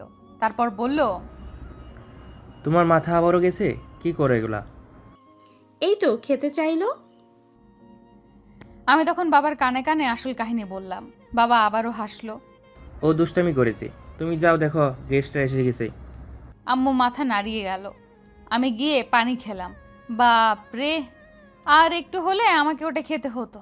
বাবা আমার পাশে এসে বলল, আমার কতদিনের ইচ্ছা ছিল তোমার মতো একটা দুষ্ট মেয়ে হবে, কিন্তু রূপা তো শান্ত আর শুদ্ধ, তাই আমার মনে আশা তুমি পূরণ করলে মা। তোমার যা ইচ্ছা তাই করবে, কেউ কিছু বললে তোমার এই বাবা গিয়ে এসে বলবে, কেমন? আমি মাথা নাড়ালাম। বাবা চলে গেলেন।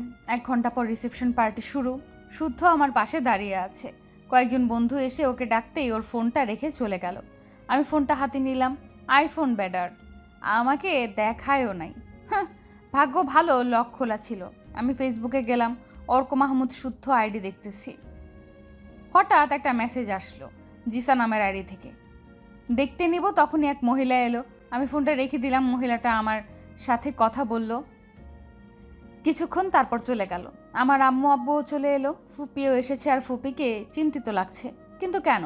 আমি এত লোকের মাঝে জিজ্ঞেস করতে পারিনি, শুধু কুশলাদি বিনিময় করেছি।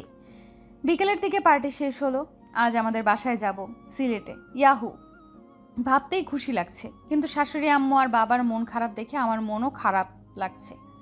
আমি ওদের সামনে গিয়ে বললাম, আমি চলে আসবো তো, তোমরা এমন স্যাড ফেস করে রাখলে আমি কিন্তু যাব না। শাশুড়ি আম্মু আমার কথায় হেসে দিল, তারপর আমাদের হাসি মুখে বিদায় দিল। আমি শুদ্ধ মিষ্টি আপু এক গাড়িতে যাওয়ার কথা থাকলেও কিভাবে জানো মিষ্টি আপু অন্য গাড়িতে গেছে, আমি আর শুদ্ধ এক গাড়িতে।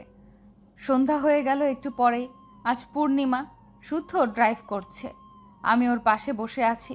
হঠাৎ লুকিং গ্লাসে দেখি পেছনের সিটে বিভৎস দেখতে একটা মেয়ে বসে আছে। আমি চিৎকার দিতেই শুদ্ধ ব্রেক করলো। কি হয়েছে মেহের? শুদ্ধ দেখুন পিছে। শুধু দেখলো, কিন্তু সেখানে কেউ নাই। আমার ভয় করছে আজ আবারও। বিয়ের পর থেকে এমন কেন হচ্ছে? শুদ্ধ আমার দিকে পানির বোতল এগিয়ে দিল। আমি পানি খেতে গিয়ে দেখি লাল রক্ত সেখানে। আমি চিৎকার করায় শুদ্ধ দেখলো এটা আপেলের জুস। মেহের রিল্যাক্স, তুমি এগুলো ভাবো জন্যই তো। দেখো না শুদ্ধ, আপনি বুঝতে পারছেন না আমি কেন এগুলো নিয়ে ভাববো। তখনই হঠাৎ আকাশে মেঘ করলো। আমার ভয় বেড়ে গেল। আমার মনে হচ্ছে আমি কোনো বড় বিপদে পড়তে চলেছি। ভয়ে গলাও শুকিয়ে গেছে। শুদ্ধ আমাকে বলল, তুমি বসো, আমি সামনের দোকান থেকে পানি কিনে আনছি। আমি রাজি হলাম না, তাই শুদ্ধ আমাকে সাথে নিয়েই গেল। আর তখনই এক ঝাঁক বাদুর উড়ে এলো কই থেকে যেন। আর শুনতে পেলাম ফিস ফিস স্বরে কে যেন বলল কথাটা। পিছে তাকিয়ে দেখি শুদ্ধ নাই। আমার ভয় বাড়লো। হঠাৎ কাঁধে কারো হাতের স্পর্শ পেতেই চমকে উঠে দেখি শুদ্ধ। তুমি তো আমাকে ভয় দেখিয়ে দিয়েছো শুদ্ধ। শুদ্ধ চুপ, ওর দৃষ্টি আমার পেছনের দিকে।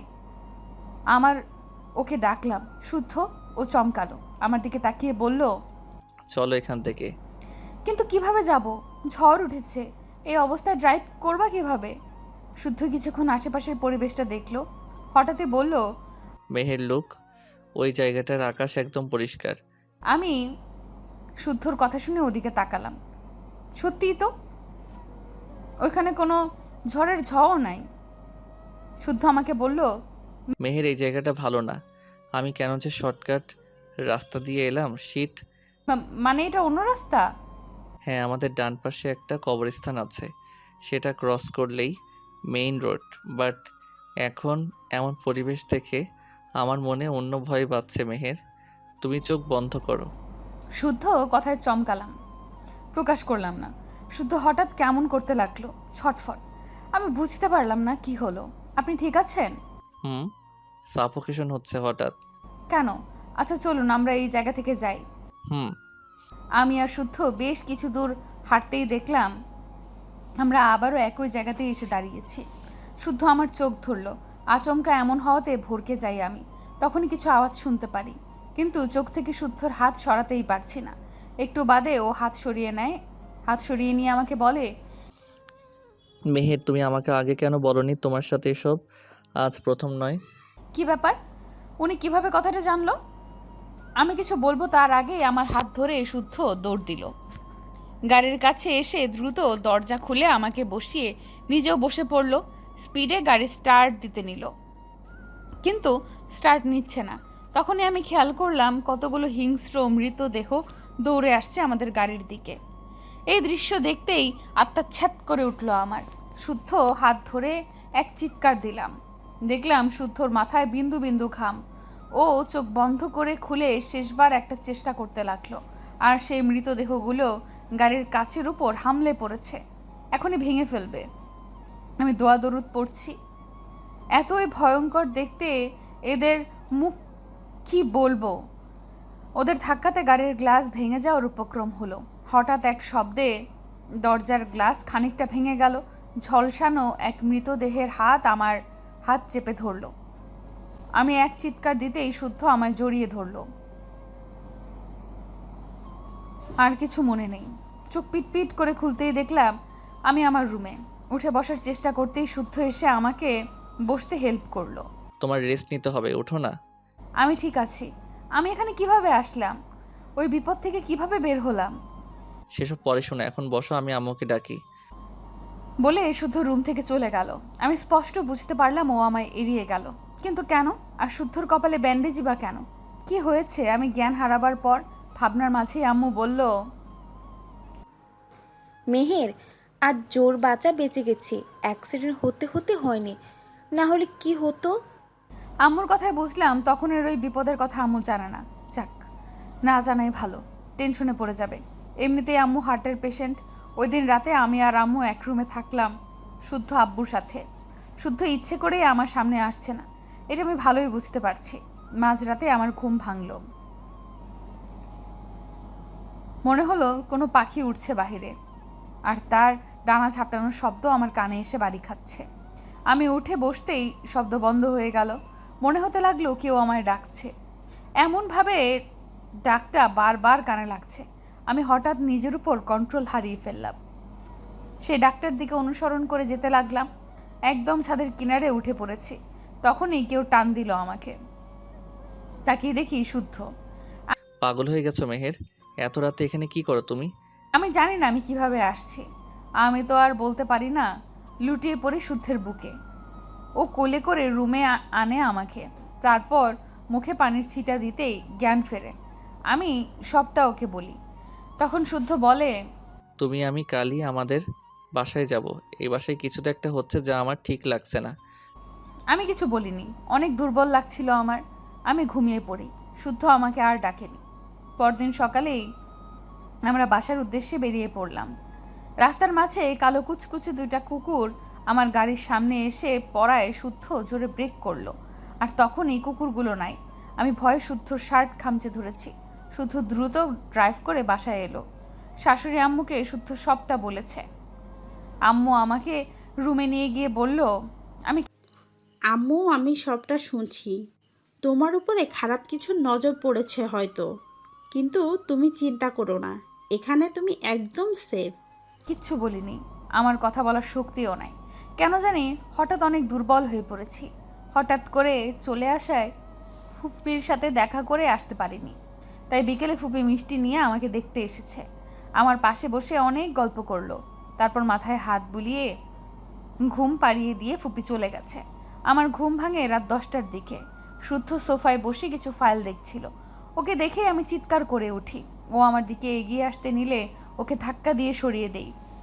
আমার চিৎকারে শাশুড়ি আম্মু সহ সবাই ছুটে আসে। আমি শুদ্ধকে দেখতেই পারছিলাম না বলে ও রুম থেকে বাইরে চলে যায়। ওই দিনের পর থেকে শুদ্ধকে আমার সহ্য হয় না। ওর সামনে আসলে আমার অস্বস্তি হয়। ওকে শত্রু মনে হয়। শুদ্ধকে সহ্যই হতো না। ওর আসার আভাস পেলেও আমি অস্থির হয়ে যেতাম। এইভাবে কেটে গেল বেশ কয়েকটি দিন। আমি রূপার সাথে আলাদা রুমে ঘুমাতাম আর শুদ্ধ আলাদা। দেখাও হতো না। ভালোই কাটছিল সময়, কিন্তু শুদ্ধ সামনে আসলে আমি অস্বাভাবিক আচরণ করতাম। আজ থেকে প্র্যাকটিস শুরু। আমার আব্বু সকাল সকাল চলে এসেছে। ড্রয়িং রুমে বসে শ্বশুর বাবা আর শুদ্ধর সাথে কথা বলছে। শুদ্ধকে দেখে আমার গা জ্বলে যাচ্ছে। তবুও নিজেকে সামলে নিয়ে শুনতে লাগলাম কি বলছে ওরা। শ্বশুর বাবা বলছে, আপনি চিন্তা করবেন না বেয়াই মশাই, আস্তে আস্তে ঠিক হয়ে যাবে মেহের আম্মু। আব্বু মাথায় হাত দিয়ে আফসোসের সুরে বলল, আমি খুবই লজ্জিত আমার মেয়ের এমন ব্যবহারে। শুদ্ধ বাবা, কিছু মনে করো না তুমি। আমি জানি বিয়ের পর থেকে মেয়ের তোমার সাথে বাজে ব্যবহার করেছে, তুমি মেনে নিয়েছো। আমি চিন্তায় ছিলাম তুমি আমার মেয়ের জন্য পারফেক্ট হবে কিনা, কিন্তু এখন দেখছি আমার মেয়েই তোমার জন্য পারফেক্ট না। শুদ্ধ আব্বুর হাত ধরে আব্বুর সামনে নিচে হাঁটু গেড়ে বসলো। না বাবা, আমি মেহেরকে ভালোবাসি, তাই তো আমি ফিরে এসেছি। আমি রক্ষা করব ওকে। তুমি বসা বাবা। তুমি যেদিন আমার অফিসে এসে আমার হাত ধরে সব বললে আমার মেয়েকে চাইলে, আমি ভেবেছিলাম তুমি হয়তো আমার মেয়ের মুহে পরে বিয়ে করতে চাও, কিন্তু আমি বল, সত্যি বলতে তুমি আমার মেয়ের জন্য একদম পারফেক্ট। কিন্তু মেহের বাবা, আচ্ছা আমি আর এগুলো বলবো না। বাবা শুদ্ধের কথা এতক্ষণ শুনছিল শ্বশুর বাবা। এবার তিনি বললেন, আমি বলি কি, মেহের আম্মু এখনই চলে আসবে, শুধু তুমি চলে যাও। শুদ্ধর মুখটা অসহায় হয়ে গেল। ও একটা মিথ্যা হাসি দিয়ে উঠে চলে গেল। আমার খারাপ লাগলো ভীষণ। রুমে চলে এলাম। বেডে বসে ভাবছি কেন আমি এমন করছি। শুদ্ধ আমার নিজের হাজবেন্ড, ওকে কেন আমার সহ্য হচ্ছে না? কেন ওকে দেখলেই আমার শরীর জ্বলে ওঠে? কি হচ্ছে এসব? আমি কাকে বললে এসবের সমাধান পাবো? আম্মুকে বললে আম্মু বকবে, তাহলে পেয়েছি ফুপিকে বলবো। যেই ভাবা সেই কাজ। আমি ফুপিকে কল দিলাম। হ্যালো ফুপি, বলো আম্মু।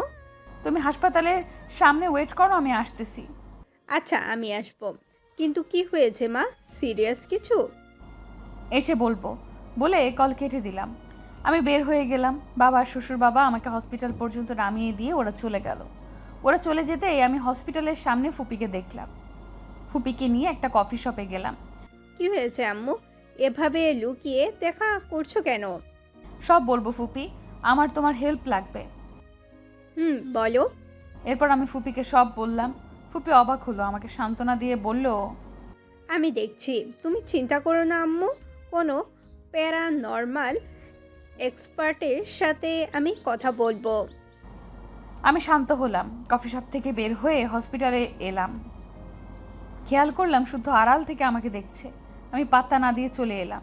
যে ডাক্তারের আন্ডারে আমি তার সাথে দেখা করতে যাব তখনই মাথা ব্যথা শুরু হলো, অসম্ভব রকমের। তবু আমি পাত্তা না দিয়ে গেলাম ভেতরে। স্যার আসবো? আমি ভেতরে ঢুকে দেখলাম শুদ্ধকে। অবাক হয়ে কিছু বলবো তার আগেই শুদ্ধ বলল, মিসেস মেহের, আপনি আমার আন্ডারে আছেন, তো আমি যা বলবো তাই আপনি করবেন। কাজের বাইরে কোনো প্রশ্ন আমার পছন্দ নয়। ক্লিয়ার? আমি কিচ্ছু বলিনি। শুদ্ধ আমাকে নিয়ে ওটিতে নিয়ে গেল। সাথে আরও কয়েকজন নিউ ডাক্তার ছিল।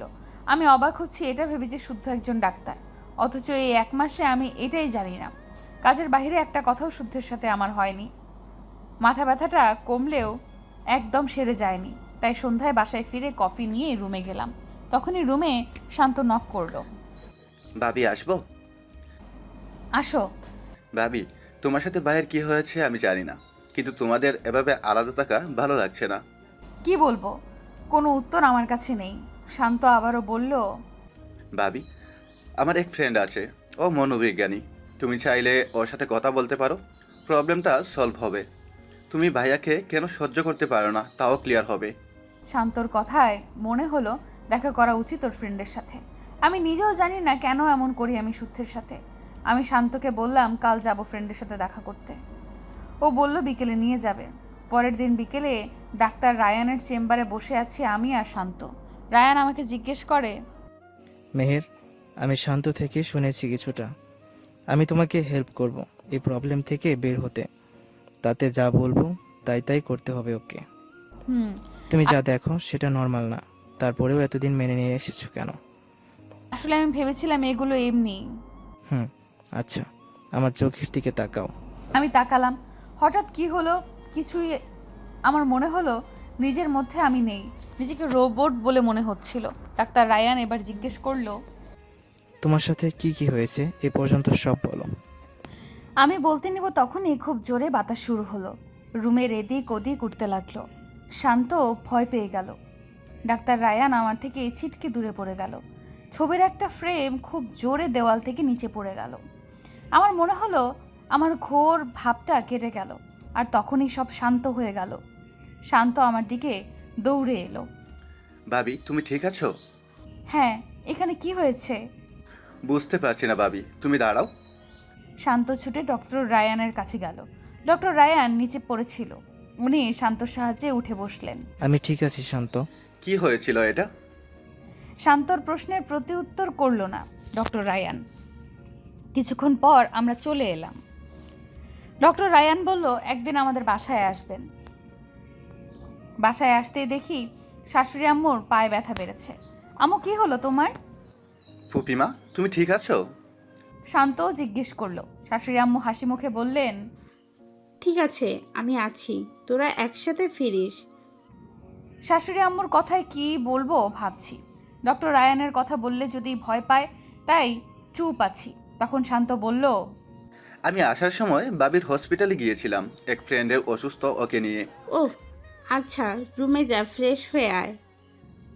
আমি আর শান্ত দুজনেই রুমে গেলাম। আমি রুমে যেতেই দেখি শুদ্ধ সোফায় বসে আছে মাথা নিচু করে। এ কি, আপনি কখন এলেন? আপনি না 8টায় ফেরেন, এখন সবে 6:40, আর আমার রুমে কি? যান এখান থেকে, আমার সহ্য হচ্ছে না আপনাকে, চলে যান। আমার কথায় শুদ্ধ আমার দিকে তাকালো, চোখ দুটো ভয়ানক লাল, আর দেখে মনে হচ্ছে খুব রেগে আছেন, আগুন ছড়ছে যেন। আমার আত্মা কেঁপে উঠল ওকে এইভাবে দেখে। দরজাও লক হয়ে গেল আপনা আপনি। শুদ্ধর তাকানোতে আমার গলা শুকিয়ে গেছে। কিন্তু হঠাৎ কি এমন হলো? আমার গায়ে জ্বালা করছে ওকে দেখে। আমি চিৎকার করে বললাম, বের হয়ে যান আপনি, আপনাকে আমার সহ্য হচ্ছে না, সহ্য হয় না, প্লিজ। কথাটা বলার সাথে সাথে শুদ্ধর দিকে তাকালাম। ওর মাঝে কোনো পরিবর্তন নাই, কিন্তু রাগের পরিমাণ বেড়েছে। আমার পুরো শরীর জ্বলে গেছে। আমি সিদ্ধান্ত নিলাম আমি বের হয়ে যাব রুম থেকে। যেই ভাবা সেই কাজ। আমি গিয়ে দরজার লক খুলতে নিতেই শুদ্ধ আমার হাত ধরে হাঁটা দিল। আমি ওকে চর মেরে বসলাম। এমনটা হওয়ায় আমি নিজেও হতবাক। এটা কিভাবে সম্ভব? আমি শুদ্ধর গায়ে হাত দিলাম। আমি স্থির হয়ে দাঁড়িয়ে আছি, কিন্তু শুদ্ধ আমার দিকে রাগী চোখে তাকিয়ে হুয়াঙ্কার দিয়ে বলল, অনেক সহ্য করেছি মেহের, অনেক। আমি মানুষ, কোনো জীবজন্তু নই যে এমন ব্যবহার পাবো। আরে ভালোবাসি তোমায়। আজ 14 বছর পর আমি ফিরেছি এই শহরে শুধু তোমার জন্য, কারণ কথা দিয়েছিলাম ফিরবো। আর তুমি আমাকে ইগনোর করছো, লোকের কাছে বলছো আমি তোমাকে টর্চার করি। সিরিয়াসলি মেহের? আমি কখন বললাম এটা? আমি কিছু বলতে নিব তার আগেই শুদ্ধ বলল, আজ থেকে 14 বছর আগে তোমার সাথে আমার পরিচয়। তখন তুমি 10 বছরের ছিলে। আমার তোমাকে ভালো লাগতো। আমি তখন ওই স্কুলেই পড়তাম, 8-এ। আমার তোমায় ভালো লাগতো, কিন্তু দিন দিন সেটা ভালোবাসায় পরিণত হয়। একসময় আমার মনে হয় তোমায় ছাড়া থাকা সম্ভব না। আমার সাথে তোমার ফ্রেন্ডশিপ তো ছিলই, কিন্তু কোনো অধিকার ছিল না। আমি বাসায় সবাইকে বলি, যখন আমি এসএসসি দেই, সবাই যা বলে তাতে আমার মাথায় আকাশ ভেঙে পড়ে। তারা বলে আমরা বা আমি কোনো সাধারণ মানুষ নই, আমাদের মাঝে কিছু ম্যাজিক্যাল পাওয়ার আছে যা কোনো সাধারণ মানুষের সামনে আনার অনুমতি নেই। যখন যখন পৃথিবীতে কালো শক্তি আসবে, তাকে বিনাশ করতেই কাজে দিবে এই শক্তি। তাই আমি ওই দিনের পর থেকে দূরে থাকতে শুরু করি তোমার থেকে। তোমার বাবাকে আমার পরিবার এ বিষয়টা জানায়। উনি আমাকে তোমাদের বাসায় ত্রিসীমানে আসতে না করে দেয়। অবুঝ হৃদয় বারবার তোমার কাছেই ফিরে যায়। মাঝ রাতে গিয়ে দাঁড়িয়ে থাকতাম তোমার বাসার সামনে, কিন্তু তোমাকে দেখতে পেতাম না। হতাশ হয়ে আবার চলে যেতাম। এভাবে 1 সপ্তাহ যাওয়ার পর একদিন তুমি আমাকে দেখেছিলে। তখন এসেছিলে নিচে, বলেছিলে কেন এতদিন কোনো যোগাযোগ রাখিনি, কেন হারিয়ে গেছি। আমি কোনো উত্তর দেইনি। তুমি ভুলে গেলে। পরে আস্তে আস্তে আমায় নিয়ে পাহাড় সমান অভিমান সৃষ্টি হলো তোমার মনে।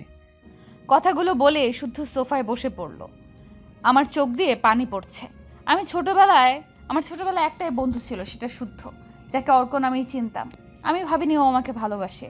শুদ্ধ আবার বলতে শুরু করলো, এত বছর পর যখন তোমার সেই স্বপ্ন আর আজব কাজগুলোর কারণ খুঁজতে বের হলো আঙ্কেল, তখন আমি ওনার সামনে গিয়ে বলি, আমি তোমাকে চাই, আমি তোমাকেই চাই। ছোট বাচ্চার মতো তোমার বাবার কাছে তোমায় চেয়েছি। জানি না কেন উনি রাজি হয়, কিন্তু তুমি তো বিয়ে করবে না এখন। তাই ওই দিন ওভাবে আগে বিয়ে করি আমার ফ্রেন্ডদের হেল্প নিয়ে। পরে তোমার বাবার কাছে যাই। যাকে পেতে আমি এত কিছু করলাম, সেই তুমি আমাকে দেখতে পারো না, সহ্য করতেই পারো না। হাস্যকর। বলে শুদ্ধ হাসলো, ওর মুখে কষ্টের ছাপ। আমি কি করব? আমার কেন ওকে সহ্য হয় না আমি জানি না। ঠিক আছে, থাকো তুমি। তোমাকে আর আমাকে সহ্য করতে হবে না। আমি চলে যাব, আর কোনোদিন আমাকে দেখতে পারবে না। বলে শুদ্ধ উঠে যেতে নিলে আমি গিয়ে ওকে পেছন থেকে জড়িয়ে ধরি। আমি জানি না কেন আপনার সামনে এলে আমার শরীরে জ্বালা করে, আমার খুব কষ্ট হয় তখন। আমি কি করব? শুদ্ধ ঘুরল না, ওর চোখে পানি স্পষ্ট, তবে নিঃশব্দে কেটে চলেছে ও। আমি চুপ করে আছি, কি বলবো আর? আমার কেন এমন হয় তা তো আমিও জানি না। আমি কান্না করছিলাম, আমার কান্নায় শুদ্ধ শার্ট ভিজে যাচ্ছিল। কতক্ষণ এভাবে কেঁদেছি আমি নিজেও জানি না। আমি ওকে ছাড়ার জন্য বাঁধন হালকা করতেই ও ঘুরে আমাকে জড়িয়ে ধরলো। তখনই খুব কান্না পেল আমার। ও আমাকে খুব শক্ত করে জড়িয়ে ধরেছে, যেন একটু হলেই হারিয়ে যাব। একটু পর আমার গালে হাত রেখে আমার দিকে তাকালো। চোখে অভিমানের ছাপ স্পষ্ট। ধীরে ধীরে ওর ওষ্ঠদয় আমার ওষ্ঠদয়ের দিকে এগোচ্ছে। 4 দিন পর ফুপির বাসায় যেতে হবে আজ। দাওয়াত আছে। শুদ্ধর সাথে ওই দিনের পর থেকে আমার আর ঝামেলা হয় না। আজবভাবে আমার ওকে দেখলে আর গালাও জ্বালা করে না। আমি এখন সুস্থ। এটা শুনে আম্মু, আব্বু, শাশুড়ি, শ্বশুর আব্বু, আম্মু সবাই খুশি। আর তাই ফুপি আমাদের যেতে বলেছে, সব ঠিক হওয়ার খুশিতে। আমি রেডি হচ্ছিলাম। আমি রেডি হচ্ছিলাম। পার্পল কালারের শাড়ি পরেছি, সাথে হাতে কানে ডায়মন্ডের রিং আর ছুরি। আমি চুল ঠিক করছি আর তখনই শুদ্ধ এসে পেছন থেকে জড়িয়ে ধরে। ওহো শুদ্ধ, ছাড়ো, এমনিতেই কত লেট হয়ে গেছি আমরা।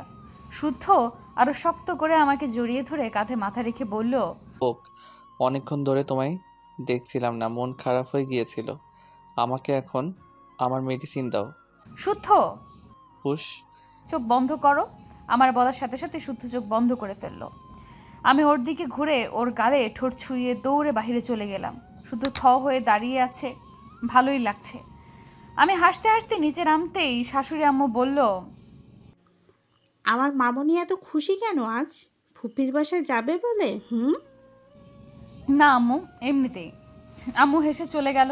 একটু পরে সবাই বের হলাম। শুদ্ধ ড্রাইভ করছে, ওর পাশে আমি বসে আছি। আম্মু বাবা অন্য গাড়িতে গেছে। একটু পরে পৌঁছে গেলাম ফুপির বাসায়। নামতেই দেখি ফুপি দাঁড়িয়ে আছে। কথা বলতে বলতে সবাই ভেতরে গেলাম। সবাই বসে আড্ডা দিতেছে। আমি চুপচাপ রান্নাঘরের দিকে যাইতেছি। ফুপি রান্নাঘরেই ছিল। আমাকে দেখে ডাক দিল, কান্না করে বুকে জড়িয়ে নিল। কত আদরের তুই আমার মা, তোর জন্য আমি সব করতে পারি। ফুপি, জানি তো। আচ্ছা তুমি কি রান্না করতেছো দেখি? দেখ, সব তোর ফেভারেট। আমি দেখলাম। তারপর ফুপির সাথে আরও বেশ কিছুক্ষণ গল্প করে এসে সবার সাথে কথা বলছি। শুধু বারবার এদিক ওদিক তাকাচ্ছে। কিছু হয়েছে মনে হয়, বাট কি জিজ্ঞেসও করতে পারছি না। আমি উঠে বাড়িটা দেখছি। হঠাৎ দেখি স্টোর রুমের দরজাটা লক, আর ভেতরে কেমন যেন আওয়াজ হচ্ছে। ভয় পেয়ে যাই প্রচুর। দৌড়ে চলে আসি। আমাকে এভাবে আসতে দেখে শুদ্ধ আমার দিকে এগিয়ে এসে জিজ্ঞেস করে, কি হয়েছে তোমার? শুদ্ধ ওখানে স্টোর রুমে বলতে পারলাম না। ফুপি এসে আমার হাত ধরলো, আমাকে নিয়ে যেতে লাগলো। আমার সাথে কি হচ্ছে বুঝতে না পেরে আমি আম্মুকে ডাকছি, কাজ হচ্ছে না। ফুপি আমাকে ওই স্টোর রুমের সামনে নিয়ে গেল। তুই জানতে চেয়েছিলি না এখানে কি হচ্ছে? তবে শোন। ফুপির কথায় আমার শরীর ভয় কেঁপে উঠল। আমার হাত এমনভাবে ধরে আছে যে কালো হয়ে গেছে। আমি ছাড়ানোর চেষ্টা করছি, কিন্তু কোনোভাবেই হচ্ছে না। এবার আমি শুদ্ধকে ডাকার চেষ্টা করলাম। চুপ, ওই ছেলেকে ডাকবি না। ওই ছেলেই যত নষ্টের মূল। ফুপি কি বলছো এসব? তুমি এমনই বা কেন করছো? আমার কথায় ফুপি উত্তর দিল না। আমাকে ওই স্টোর রুমের ভেতরে নিয়ে যেতে লাগলো। আমি যাব না, কিন্তু আমাকে কোনো শক্তি যেন ঠেলছে। রুমের ভেতরে চলে গেছি প্রায়, তখনই ফুপি ছিটকে দূরে পড়ে গেল। শুদ্ধ এসে আমায় ধরলো, আর ফুপি যাকে এতক্ষণ ভাবছিলাম সেটা ছিল কালো কোনো ছায়া। ভয় পেয়ে যাই আমি। শুদ্ধর হাত ধরে দ্রুত ওই জায়গা থেকে চলে আসি। আমাকে হাঁপাতে দেখে ড্রয়িং রুমের সবাই জিজ্ঞেস করে কি হয়েছে। ফুপিও ছিল সেখানে। শরীর খারাপ লাগছে বলে রুমে নিয়ে আসে শুদ্ধ আমাকে। রাতে অসুস্থ হয়ে পড়ায় বাসায় আর যাওয়া হয়নি। আম্মু বাবা সহ শ্বশুর আব্বু আম্মু সবাই চলে গেছে। আমি আর শুদ্ধ থেকে গেছি। রাতে খাওয়া দাওয়া করার সময় ফুপির ফোনে একটা কল আসে। কে কল করেছে ফুপি? মিষ্টি। মিষ্টি আপু? এতদিনের এইসব ঘটনায় আপুর কথা জানাই হয়নি। কেমন আছে আপু? আছে কোনো রকম। কথাটা কেমন করে যেন বলল ফুপি। আমি ফোন চাইলাম, দিল না। বলল পরে কল করলে দিবে। আমিও রাজি হয়ে গেলাম। রাতে খেয়ে দিয়ে ঘুমিয়ে গেছি। হঠাৎ মাঝরাতে খুব জোরে বাতাস শুরু হলো। রুমের দরজা খুলে গেল। আমার ঘুম ভেঙে গেল সাথে সাথে। আমি উঠে বসলাম, দেখি শুদ্ধ ঘুম। ওকে আর ডাকলাম না। জানালার দরজা ভালোভাবে লাগিয়ে বেডের দিকে যেতে নিতেই শুনতে পেলাম কেউ বলছে, খুব ধীরে ধীরে বলছে। আমার মনে হলো আমার পিছে কেউ আছে। আমি হুট করে ঘুরলাম, না কেউ নেই। আমি অবাক হলাম এটা দেখে যে আমার রুমের আয়নায় সেম আমার মতোই কেউ একজন দাঁড়িয়ে, কিন্তু তার পোশাক আলাদা। মৃত ব্যক্তির পোশাক তার শরীরে। আমি ভয়ে এক চিৎকার দিলাম। শুদ্ধ উঠে লাইট অন করলো, আমার কাছে এসে আমাকে বলল। কি হয়েছে মেহের? Are you okay? আমি শুদ্ধকে সবটা বললাম। সব শুনে ও বলল, মাই গড, আমি জানতাম আমার সন্দেহ সত্যি হলো। মানে কি বলতে চাইছো? শুদ্ধ কিছু বলার আগেই দরজায় নক পড়লো। খুলে দেখি ফুপি। তোমরা ঠিক আছো? কেমন একটা আওয়াজ শুনলাম। মেহের একটু ভয় পেয়েছিল তাই পড়ে গিয়েছিল। ও আচ্ছা। ফুপি, এই বাসায় কালো শক্তি আছে? শুদ্ধর করা প্রশ্নে আমি চমকে গেলেও ফুপি একদমই স্বাভাবিক ছিল। ফুপি বলল, তুমি খুব বেশি কৌতূহলী। তা বলতে পারেন। ফুপি হন হন করে চলে গেল। শুদ্ধ হাসলো। আমি কিছু বুঝতে পারিনি। পরের দিন সকালেই শুদ্ধ আমাকে নিয়ে চলে এলো, কিন্তু বাসা লক। আব্বু আম্মু কই তাহলে? শুদ্ধকে জিজ্ঞেস করলাম, আম্মু বাবা কোথায়? ওরা অন্য বাসায় আছে। আমাদের সামনে এখন বিপদ মেহের। আমি চাই না এই বিপদে বাবা মাকে জড়াতে। কিসের বিপদ? কার থেকে বিপদ? যদি বলি তোমার ফুপির মেয়ের থেকে। মিষ্টি আপু? হুম। কে বলছেন এসব? শুদ্ধ হাসলো। আমি সবটা বুঝতে একটু টাইম নিয়েছি মেহের, আর না। আমাকে এবার যা করার করতে হবে, আর কাল সকলে তোর মিষ্টি আপুর শ্বশুরবাড়ি যাব। ওকে। হুম। আমরা ছাড়া বাবা মা কিভাবে থাকবে? আমি সবটা বলেছি আম্মু আব্বুকে। তারা সবাইকে বলবে হসপিটালের কাজে আমি দুইজনই লন্ডন গিয়েছি। এত সব কখন করলে? রাস্তায় আস্তে আস্তে। শুদ্ধ আর দাঁড়ালো না, সোজা চলে গেল ভিতরে। আমিও দরজা লক করে ভেতরে এলাম। আমি কিছু করতে পারতেছি না কেন? কিভাবে ও বারবার আমার হাত থেকে বেঁচে যাচ্ছে? কিসের শক্তিতে? আমার এতদিনের সাধনা? না না না, কিছুতেই নষ্ট করা যাবে না। না না, কিছুতেই নষ্ট করা যাবে না। সেটাই তো। তোমার মনে আছে সেই ভবিষ্যৎবাণী? কেউ আসবে ওর রক্ষা কবচ হয়ে? তুমি কাল কুঠুরিতে যাবে আজ। কাল আমাবস্যা গেল। কালো ওকে মেরে আমার প্রতিশোধ পূর্ণ করতে পারতাম। শুদ্ধ, আমার কেন মনে হচ্ছে খুব খারাপ কিছু হতে চলেছে। আমি থাকতে কোনো ভয় নেই। শোনো, আমি যদি তোমাকে ডাকি কখনো, মানে ধরো এই এশার আজানের পর থেকে যে কোনো সময়, তুমি আমার ডাকটা 3 বার না শুনে রেসপন্স করবে না, আর না দরজা খুলবে। আচ্ছা। আমি একটু হসপিটাল যাচ্ছি, একজন পেশেন্ট ইমার্জেন্সিতে আছে। শুদ্ধ বেরিয়ে গেল। একা একা বাড়ির সব লাইট জ্বালিয়ে বসে আছি, টিভি দেখছি। হঠাৎই বাইরে ঝড় শুরু হলো। দরজা লাগাতে গিয়ে দেখি দূর থেকে দুটো চোখ আমাকে দেখছে। ভয় পেয়ে তাড়াতাড়ি জানলা বন্ধ করে ফেললাম। তখনই বেল বেজে উঠল। আমার মনে অজানা ভয় হানা দিল। আমি জিজ্ঞেস করলাম, কে? আমি শুদ্ধ, দরজা খুলে যান। একটু স্বস্তি পেলাম। দরজা খুলতে গেলাম। দরজার লক খুলে ফেলেছি প্রায়। তখনই ফোন বেজে উঠল। ফোন হাতেই ছিল। তাকিয়ে দেখি শুভ্রর কল। আমি তো ভয় পেয়ে গেছি। ও দরজার বাহির থেকে কেন কল করে? কল রিসিভ করতেই শুদ্ধ যা বলল তা শুনে আমার কান দিয়ে গরম ধোঁয়া বের হতে লাগলো। মেহের আজ বাড়ি ফিরতে পারবো না, ফিরলেও ভোর হবে। তুমি নিজের খেয়াল রেখো, আর দরজা জানালা বন্ধ করে রেখো একদম। শুদ্ধর কথায় আমার গলার আওয়াজ বের হচ্ছে না। তুমি হসপিটালে হলে বাহিরে কে? মানে কি বলছো মেহের? কে এসেছে? দরজা খুলবে না একদম। আমি তো খুলতেই নিয়েছিলাম। না, একদম না। আমি শুদ্ধকে আর কিছু বলার আগেই খট করে একটা শব্দ হলো। দরজা খুলে গেল। বাইরে কেউ নেই। প্রচণ্ড জোরে বজ্রপাত হচ্ছে। শুদ্ধ ফোনে হ্যালো হ্যালো করছে। আমি ফোন কানে নিতেই শুদ্ধ বলল, কি হয়েছিল?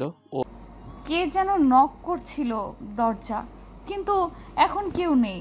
তুমি দরজা লক করে এসো। আমি দরজা লক করে কথা শেষ করে রুমে গেলাম। আয়নার সামনে দাঁড়াতেই দেখলাম আমার পিছে কালো একটা ছায়ামূর্তি। ভয় পেয়ে পিছে ঘুরলাম, তখনও আছে, আমার দিকে আসছে। আমি দৌড়ে রুম থেকে বের হয়ে গেলাম, কিন্তু লাভ হলো না। ছায়ামূর্তিটা আমার সামনে চলে এসেছে। আমি যেই দিকে যাই ওটা আমার সামনে চলে আসছে। ফোনটাও রুমে ফেলে এসেছি। কি করব এবার? হঠাৎ খেয়াল করলাম কালো অবয়বটার হাতে কুড়াল। আমি এক চিৎকার দিয়ে বাসা থেকে বের হয়ে গেলাম। ওটা আমার পিছু পিছু আসছে। আমি দৌড়াতে দৌড়াতে হঠাৎ হাতে টান অনুভব করলাম। মিষ্টি আপু আমাকে টান দিয়েছে। আপু তুমি এখন এখানে? আমার পিছে দেখো। হুশ, চুপ, কোনো আওয়াজ করিস না। তুই আমার সাথে চল, মসজিদ আছে আশেপাশে কোথাও। আছে, কিন্তু আমি কোন রাস্তায় এসেছি? আশেপাশে কিছু তো চিনতেছি না। তুই কবরস্থানে এসেছিস। আপুর কথায় আমার ভয় আরো বেড়ে গেল। আমার জানা মতে আমাদের বাসার আশেপাশে তো কোনো কবরস্থান নেই। আমি আপুকে বললাম, আপু এখানে কেন এসেছি আমরা? আমরা না, তুই এসেছিস, তোকে আনা হয়েছে। তোর সামনে বিপদ, শুদ্ধ ভাইকে জানানো দরকার ছিল। ও তো হসপিটালে।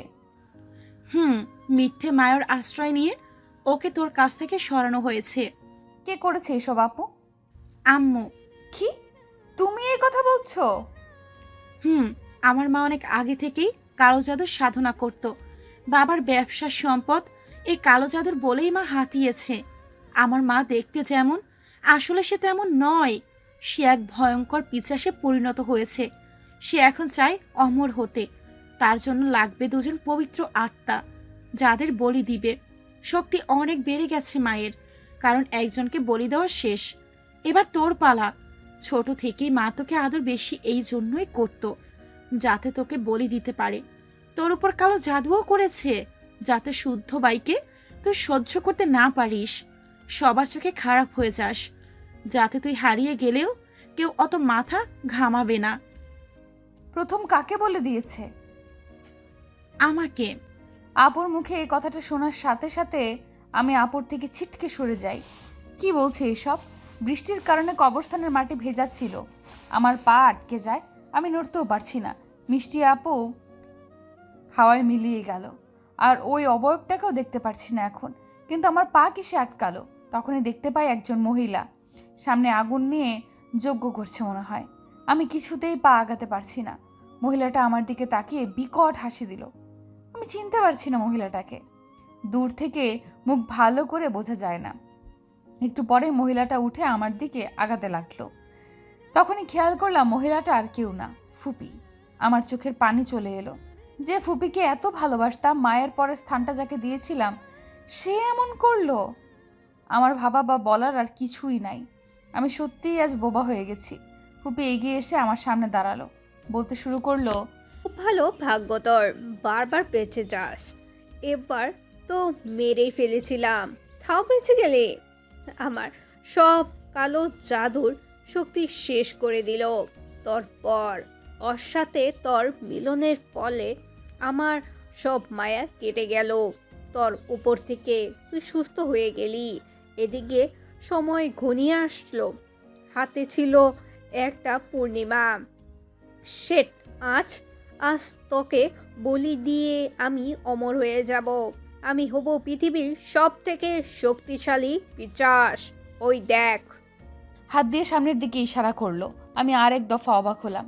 এটা নিলয়, মিষ্টি আপুর বর আর আপুর শাশুড়ি।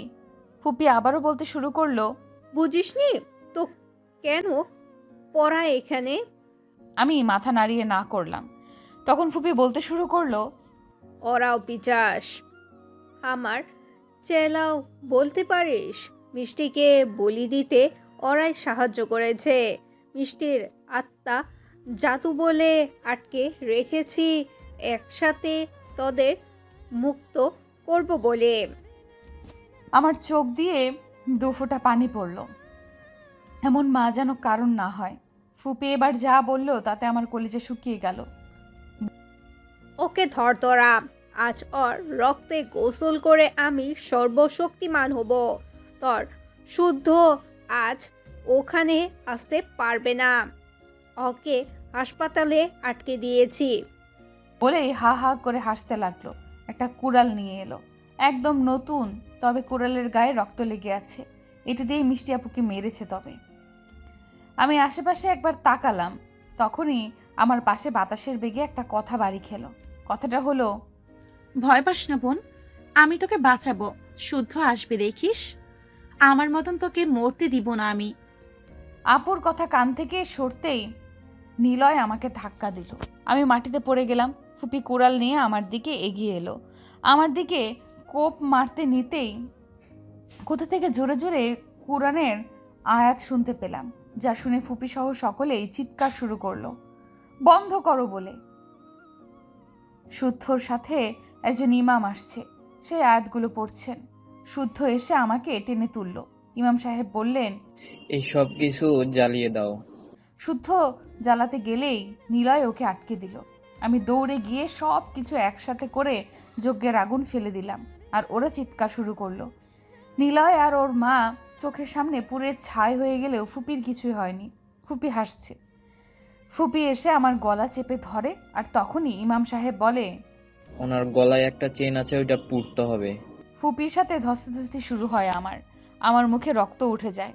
ফুপি আমাকে নিয়ে শূন্যে উঠে পড়ে। তখনই সুযোগ বুঝে ফুপির গলা থেকে চেইন টান দিয়ে নিচে ফেলে দেয়, আর শুদ্ধ সেটা নিয়ে ওই আগুনে ফেলে দেয়। ফুপির সাথে সাথে নিচে পড়ে যায়, ছটফট করতে করতে শুধু বলে, আমি ফিরবো, আমি তোকে মেরেই তবে দম নিব। বলতে বলতে ছাই হয়ে যায় ফুপি। শুদ্ধ আমার কাছে এসে আমাকে জড়িয়ে ধরে। তুমি ঠিক আছো? ইমাম সাহেব আমাদের সামনে এসে বলেন, ও অনেক খারাপ পিচ্ছা, সন্ধ্যার পর বাড়ি থেকে বের হবা না তোমরা কেউ। আর এই জায়গা ঘেরাও করে এখানে কোরআন খতম দেওয়া যত দ্রুত সম্ভব। ওর সাথে থাকা সব আত্মা মুখ। বলে উনি চলে যান। আমরা বাড়ি ফিরি। পরের দিন ওখানে কোরআন খতম দেওয়া হয় অনেক হাফেজজন মিলে। তারপর থেকে সন্ধ্যার পর কেউ আমাদের বাড়ি থেকে বের হয় না, আর না মাঝরাতে। যে কোনো বিপদ হোক ভোরে বের হওয়া হয়, তাও রাতে না। আর ওই কবরস্থানের আশেপাশেও আমাদের পরিবারের কেউ যায় না। আলহামদুলিল্লাহ, এখন আমরা ভালো আছি। আমি শুদ্ধকে পেয়ে সত্যিই খুব লাকি। ও না থাকলে ওই দিন বেঁচে ফিরতাম না। 7 বছর পর, আজ অনেকগুলো দিন পর বাংলাদেশে পা রেখেছি। আমার পাশে আছে আমার ছোট ছেলে শাহরিয়ার শাফিন। সবাই শাফি বলেই ডাকে। ওকে নিয়ে আমাদের বাড়িতে এলাম। শুদ্ধর হসপিটালের কাজে 7 বছরের জন্য আমেরিকা যাওয়া হয়েছিল। আজ ফিরলাম।